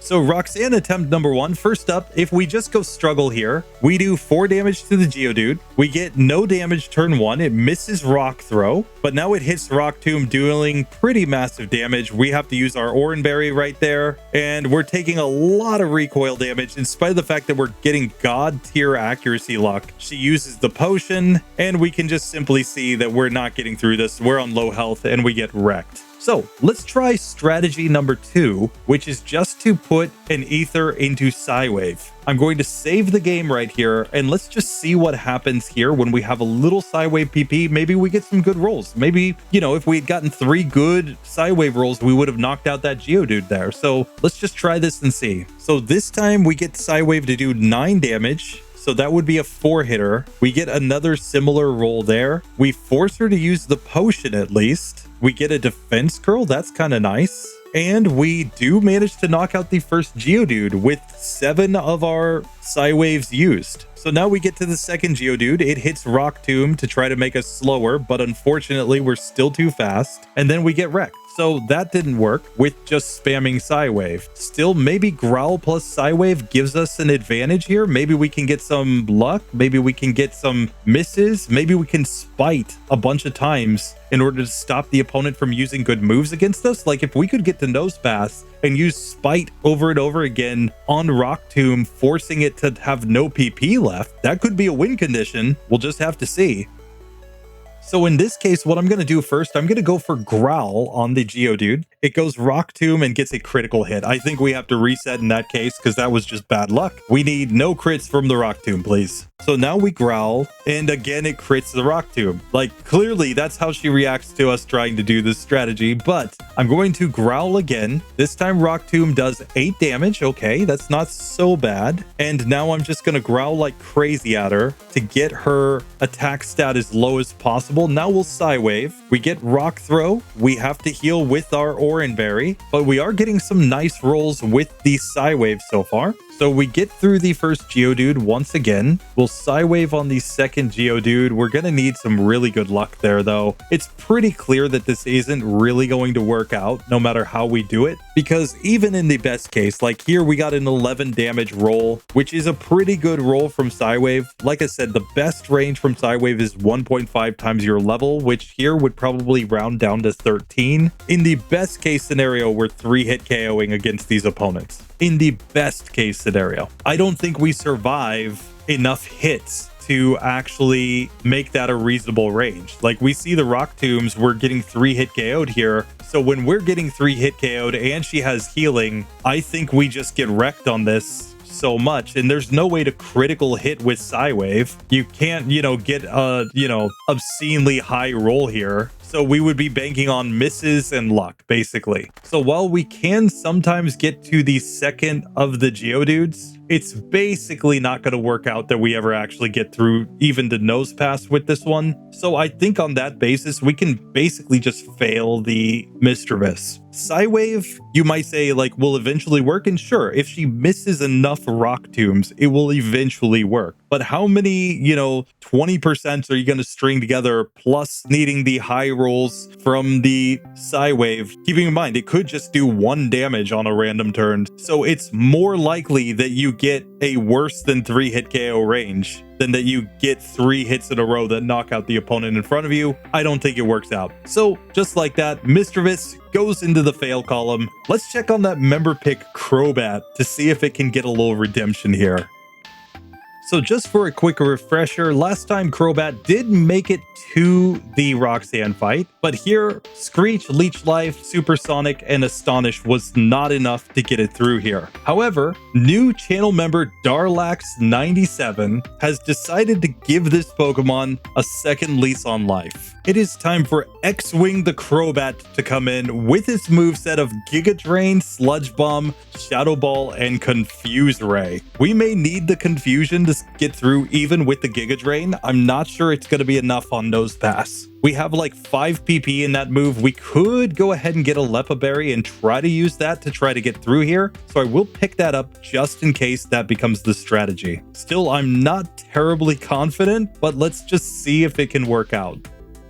So Roxanne attempt number 1 right here. Let's go Giga Drain on the first of the Geodudes. That does get the 1-hit KO. We get to level 9 as the Nosepass comes out next. Interestingly enough, I'm going to Confuse Ray this Pokemon. It hits itself in confusion. I'm going to try Shadow Ball here to see what kind of range we get. We get hit by the Rock Tomb, and that does massive damage. So we would need this one to hit itself in confusion a lot of times. Maybe we can heal enough HP at this point to have a chance. She snaps out of confusion, but we simply lose. Let's try this one again. Maybe a crit from that range would have gotten the win. So here, this time we'll Giga Drain again on the first Geodude. That leads again to Nosepass coming out instead of the second Geodude. Interesting. She hits herself in confusion once. Giga Drain does pretty decent damage. It snaps out of confusion right there. I think we have to reconfuse the opponent and hope she hits herself a bunch of times. When she doesn't, we simply lose. Now, maybe we can go Sludge Bomb and get poison on the Nosepass. We're still going to need it to hit itself a bunch of times in confusion, but that could help the ranges given that she does have all of her healing intact when we get here. We're going to need quite a bit of luck on that, but that may be the best strategy. We are getting purely 2-hit KO'd here, so it's not going to be a great range no matter how we do it, but maybe, just maybe, we can find some way to get a chance.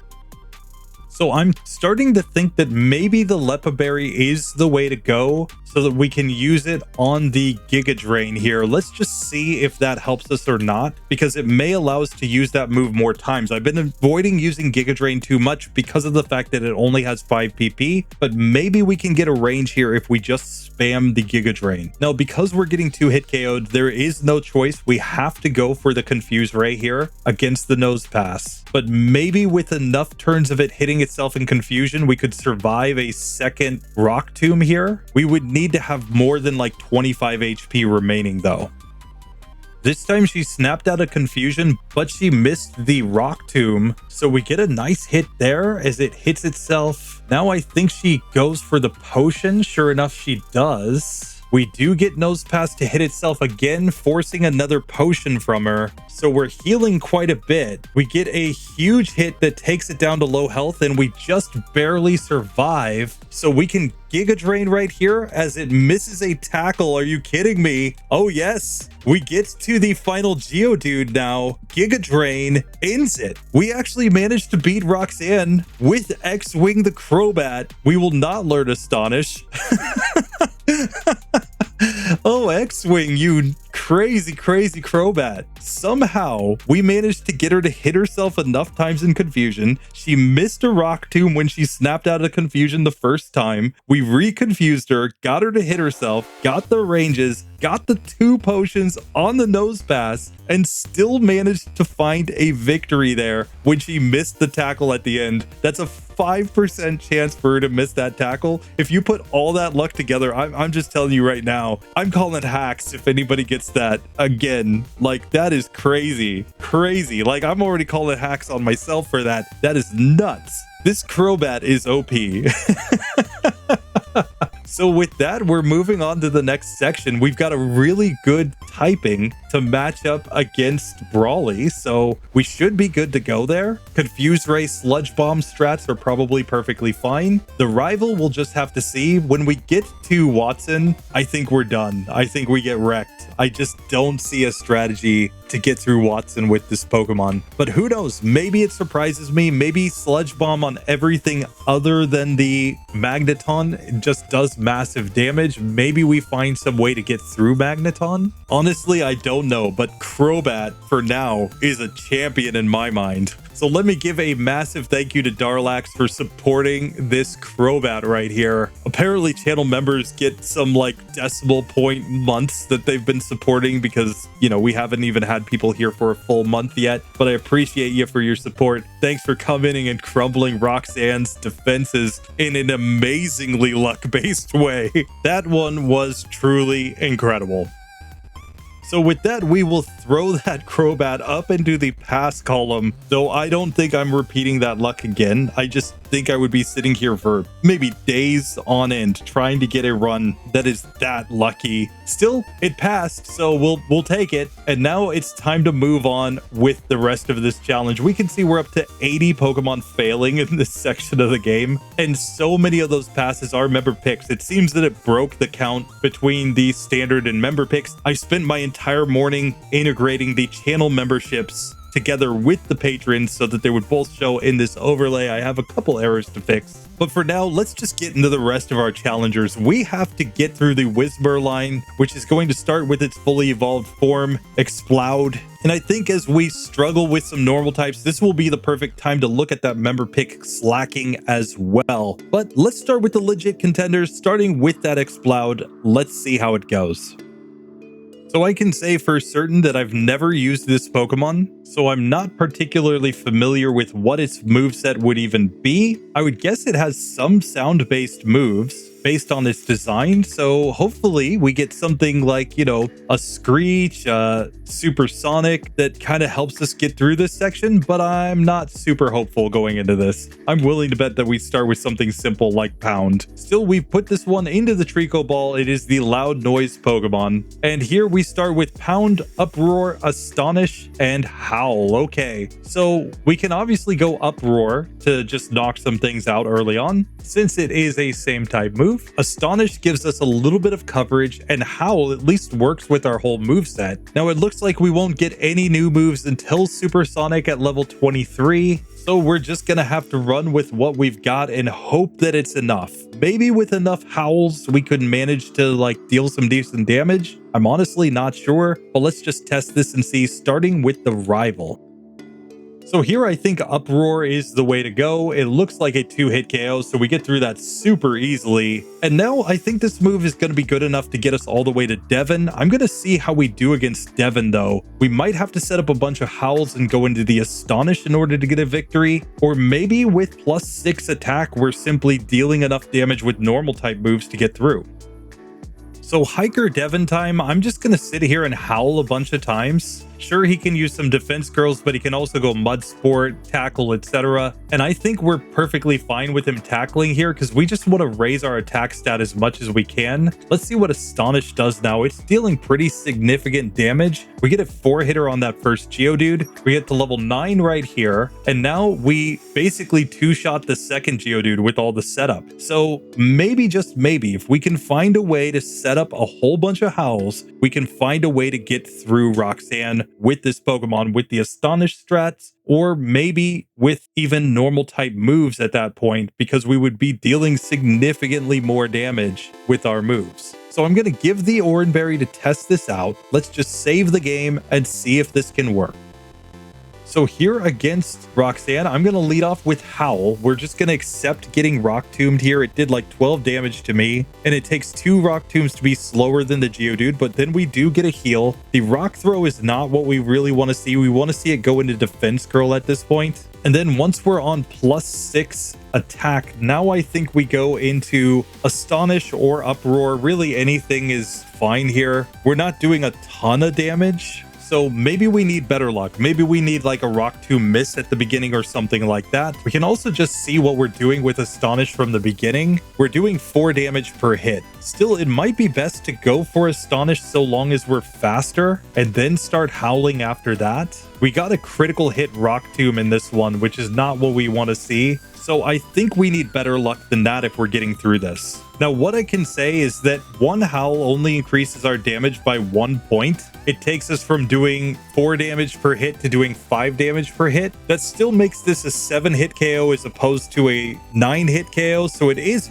better. But with the healing, etc., we're probably just not getting through this one without going crazy hard on the Howls. I think we can only do multiple Howls if we get a Rock Tomb miss like this. So with 2 Howls, now we're doing 7 damage per hit with the Astonish. We still would want some flinches here, etc., in order to get through this, and maybe a crit or 2. So that's about the best luck that we're going to get, and we're still just not getting through the first Geodude. Like, don't get me wrong, eventually you could get a run where she misses like 2, 3, 4 Rock Tombs in a row, and you wouldn't necessarily need her to miss that many in a row, just miss enough that you can set up a bunch of Howls before she starts defense curling. But then you still have to deal with the potions. We get a nice crit here. We might actually get through the first Geodude this time. Sure enough, we do. We get to the second Geodude where we will outspeed, and we still have 8 Astonish PP. It misses a Rock Tomb turn 1. We get a flinch turn 2. Then it Rock Throws. That forces the potion from her, but now we get Rock Tombed down. And that's the best luck that I've managed to get with this setup. There's just not a situation where you get all the Howl set up, and therefore you just don't deal enough damage to make that reasonable ranges. You're always stuck in like a 4-hit range at best, and that just isn't going to be quite enough to get you through those Geodudes when you're getting KO'd pretty easily by them when they actually attack. So I think we have to give up on this entire evolutionary line. I just don't see any way that they actually get the setup off, because eventually the Geodudes are going to start defense curling. You're going to deal less damage. I just don't think you get through. Tell me if you think I'm wrong, but I'm going to fail the entire Whismur line because I just don't think they have it. But with that, we now have to move on to our member pick, the King, being supported by channel member Toguins, who insisted that the best strategy for this Pokemon is just to replace the move Encore with Focus Punch. He said it's gonna pair very well with the Yawn, so let's see how this goes. We'll pick up right where we were on Roxanne last time and just see if we can manage the win.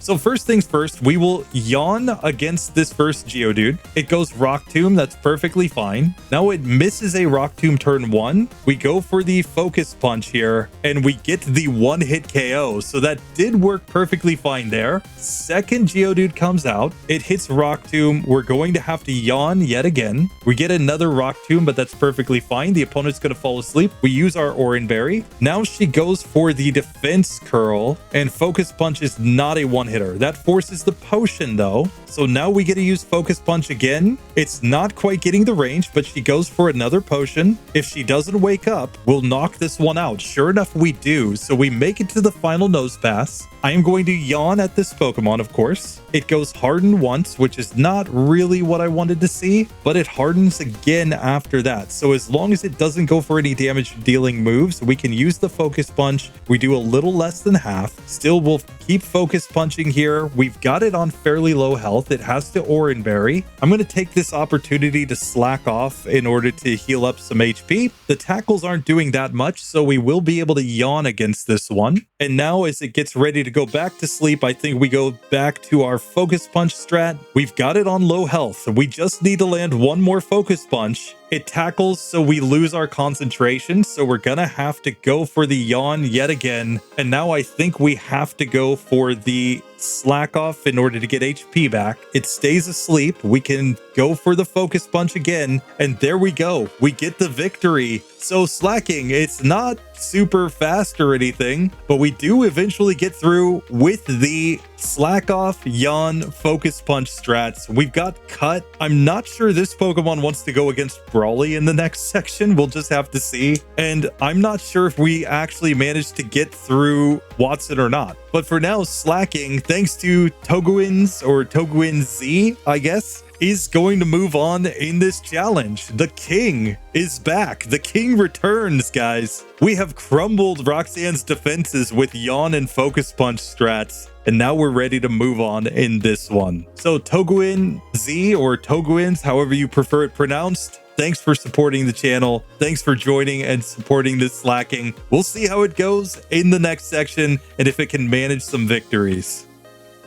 So with that, all of our current member picks are done. There are a few members who are waiting for Pokemon. I'll just announce right now so that if anybody else is thinking, just know these Pokemon are off the table. Dragonite has already been claimed by somebody in advance, and Cubone has been claimed by somebody in advance. There are a couple other members who are waiting to see how things shake out to make their picks, but currently anything that is in the fail column is fair game. So if you have one of these Pokemon that you really love, maybe you want to get that Exploud out of that fail column, or maybe you're just absolutely crazy about Huge Power Meryl, consider joining the channel membership and supporting one of these Pokemon. It does a massive amount to support the channel, as I am simply a full-time content creator at this point, not making a lot of money, mind you.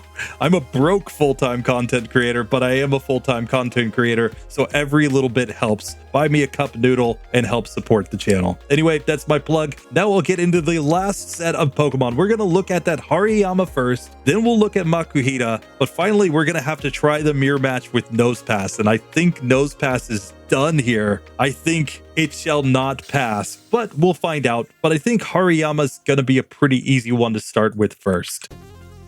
Now, Hariyama comes in with fairly low speed, but really high attack and HP, and I think that's going to make this Pokemon pretty good. We're just going to have to see what the starting moveset is. Now, I think there is some value to running this Pokemon with Guts, though I don't think it will make a massive difference in this section. It could help us later on. We could have situations where we get paralyzed, for example, and we're happy to have the attack boost that comes with being paralyzed. Or poisoned, of course, could be a factor as well later on in the run. So I'm going to run this one with Guts. Tell me if you think that's a mistake, but I think this is probably the best way to go as a physical attacker. Now, I put Hariyama into the Mudkip ball, so we'll go up against the Trico line. Just because they're more special attackers, maybe they would give us some trouble. But here we can see we start with Tackle, Focus Energy, Sand Attack, and Arm Thrust. I think we just move Arm Thrust into the top slot and basically use this for this entire section. Since it should basically be good against everything, we can go Focus Energy when we get to Roxanne, but I think we're going to crush with this moveset. So we'll just test it against May number 1 right here. Let's see how she likes our Arm Thrusts. Here against the Trico, we'll just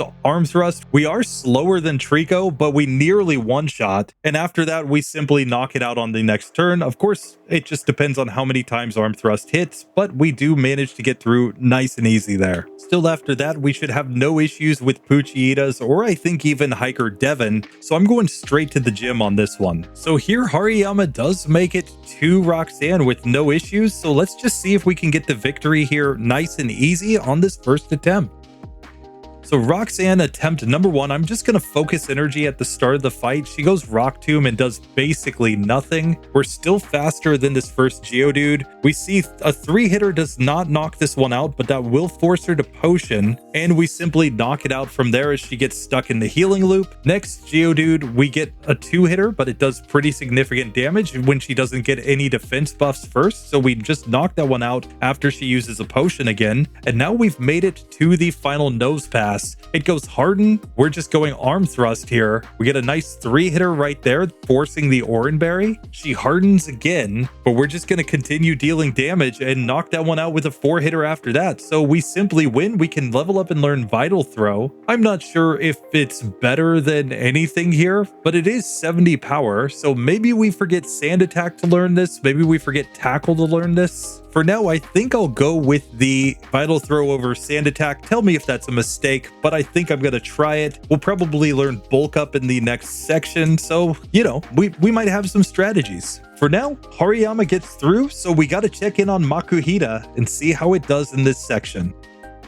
Now, I think Makuhita just comes down completely to whatever its moveset is. We have no speed or defense, just attack and HP, but not nearly as much as our evolved form. So this could turn out to be a lot tougher, but who knows? Maybe if we've got the Arm Thrust, it's enough to simply get through here. So we'll once again pick up this one in the Mudkip ball for this iteration at least, and we see we start with Tackle, Focus Energy, and Sand Attack. So I'm just going to lead off with the Focus Energy, go into the tackles here and knock out the Zigzagoon. That's super easy, and we will get Arm Thrust at level 10. We're in the fluctuating level group, so I'm not sure when exactly we get to level 10. Not getting Arm Thrust before Roxanne would be a major issue, so we're going to have to see how this actually works out.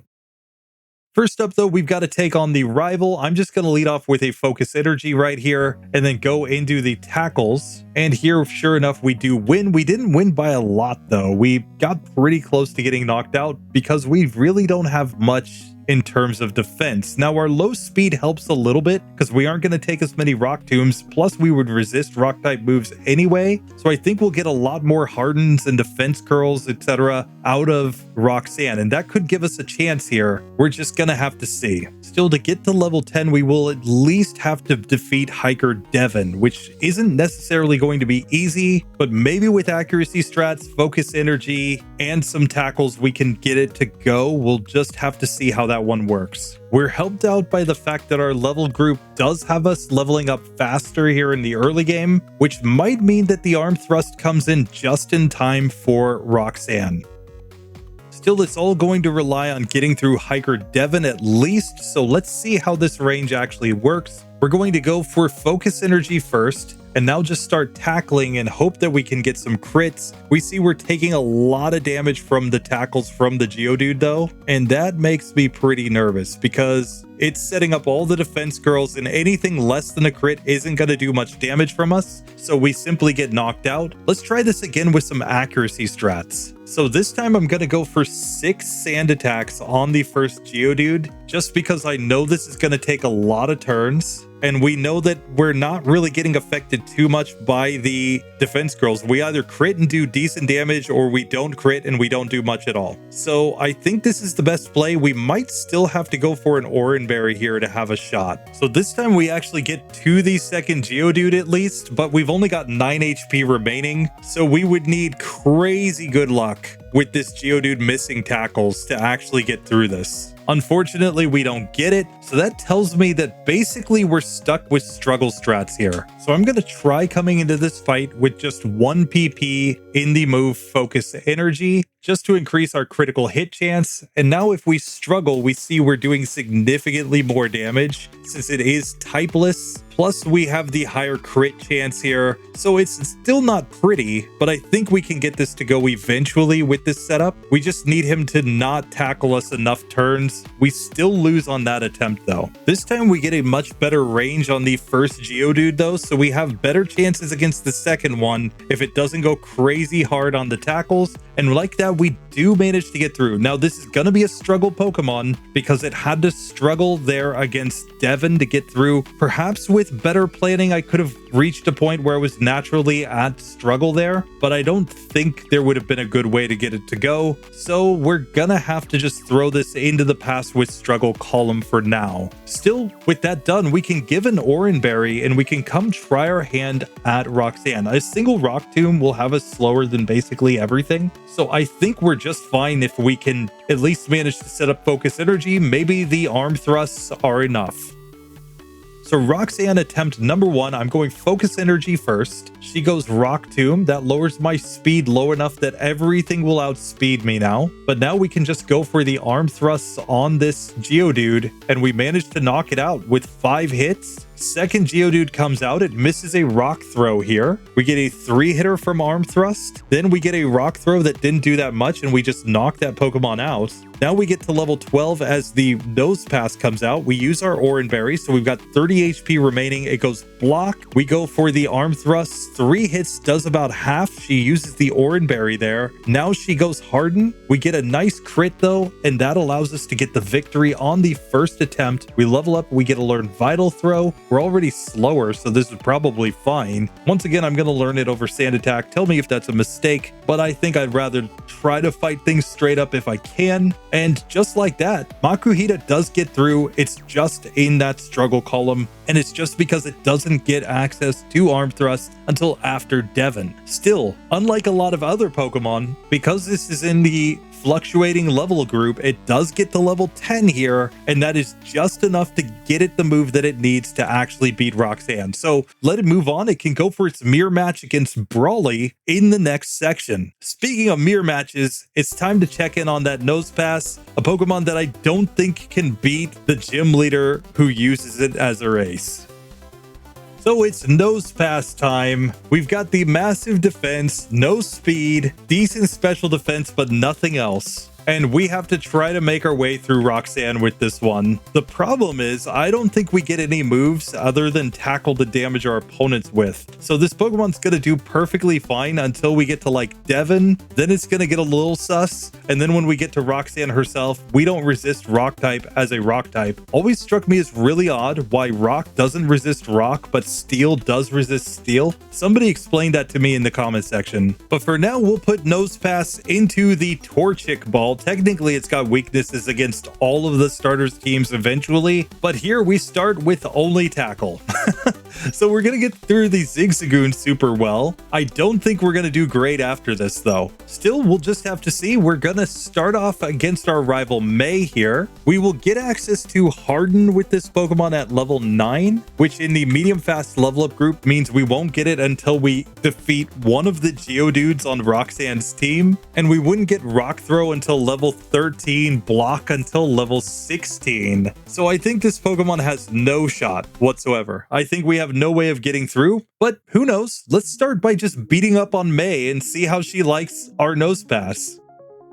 So here we can see our tackle's doing decent damage. She's growling at us because she's only going to do 1 damage per hit with her tackle. And that means that we get through the first fight super easily. And I think we've got easy fights until Devon. Once we get there though, we might be in a more tough situation. So let's get all the way up there and see if we can manage a victory or not. I also think this is a Pokemon that I'm just going to try not to heal with, other than maybe potions, to see if I can just naturally get to struggle at some point, because that's going to deal more damage than basically anything else. Now clearly I misread my overlay. I thought I said level 9 for Hardened. It's actually level 7. So we get it here as we defeat that Team Aqua Grunt. That gives us a little more hope, just because maybe we could set up enough Hardens to just have a massive defense stat and take no damage from anything. I'm not hopeful, but I'm just saying that it might work out. We'll just have to see.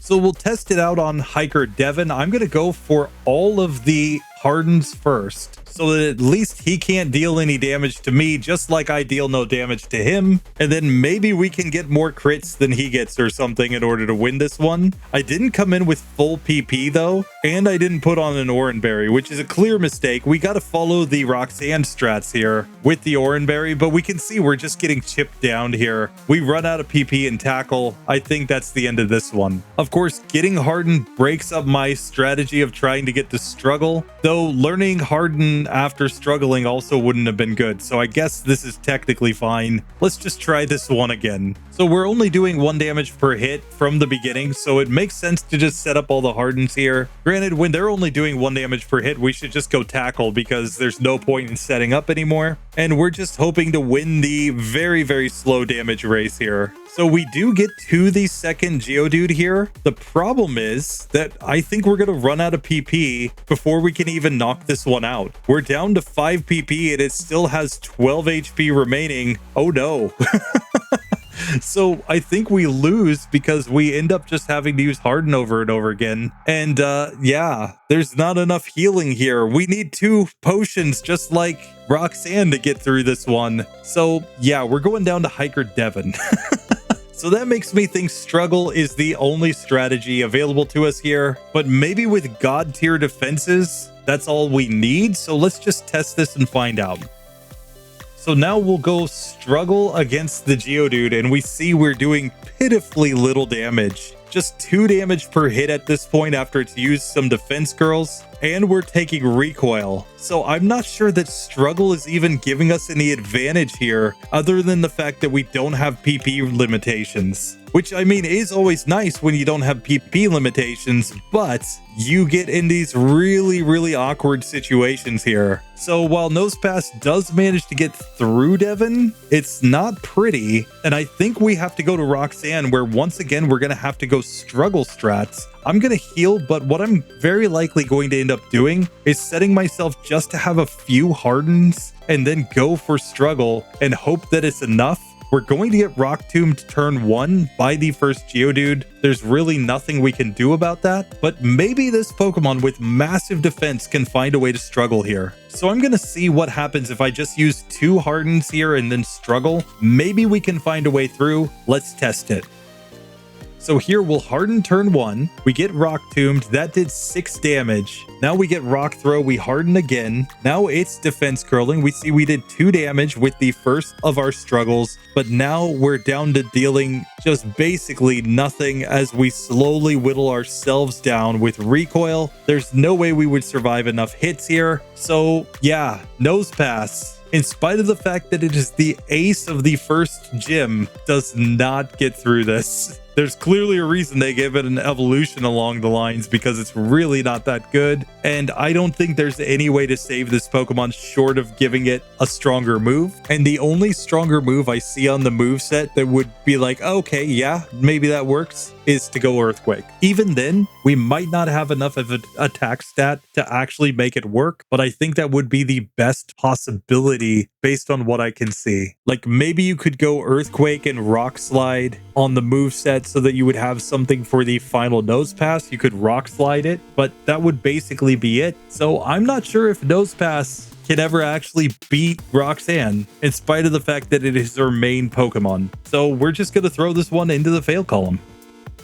So with that being done, we're up to 48 Pokemon that legitimately passed this section. There are 19 more member picks, but there are 30 Pokemon per row. So you can do the quick math there, or you can count them up yourself, but 48 have legitimately passed through this section. We have another 10 Pokemon that needed struggle strat. So we're 58 Pokemon in total getting through, but we have 84 Pokemon that have failed so far. Now, barring some new member picks coming in to get in on the action, we'll at least be running 21 Pokemon in the next episode, and we've got a set of Pokemon that I think are actually going to see a decent number of challengers get through. We're going to have the Machop line, the Bellsprout line, the Tentacool line, Wobbuffet's going to be weird, Girafarig, Pineco and Fortress, Dunsparce, Gligar, Sableye, Mawile, the Auron line, and the Meditite line. Now, all too early predictions without knowing any of their movesets. I think the fighting types, grass types, and water types will find a way through, though I am a little bit worried about whether or not Tentacool is going to get a water type move in this section. So Tentacool might be out, but I think the rest of the grass, water, and fighting types will manage to get through this section. Wobbuffet's just gonna be weird, but it might have chances with some like counter strats. I'm honestly not sure. We'll just have to see. Girafarig could be interesting if it gets something like confusion at the start of the game. I'm not sure how it's actually going to work out though. Pineco is gone. Fortress is a maybe for me, depending on the moveset, but I don't think it will get any neutrally effective attacks to use here. Dunsparce I think is gone. Gligar I think is gone. Based on the type alone, Sableye might show us something. Mawile might be okay if it just gets anything decent to attack with. Same for the Auron line. If it gets any decent attacking moves, I think we can get through. So I'm going to predict that next time might be our best performance ever in terms of total number of Pokemon getting through Roxanne out of the 21 that we've got here. But I would still predict that we at least lose nearly half of them, if I'm being perfectly honest. We'll just have to see. As usual, place your own predictions down below. I will look at the movesets when I actually get to recording this. But for now, I'll just say thank you to everybody who watches to the end. Thank you to all of the patrons and channel members. It is massive that you guys are supporting, since that's the only income I get from this channel. And I have to make some excuse to RBY Pokemon Challenges to not make more videos on his channel, since, you know, he doesn't actually do anything these days. He just outsources all of his work to me and GSC. So definitely go over there and tell him that he is not RSE Pokemon Challenges. Anyway, that does it for this one. I will see you guys in the next one. Later.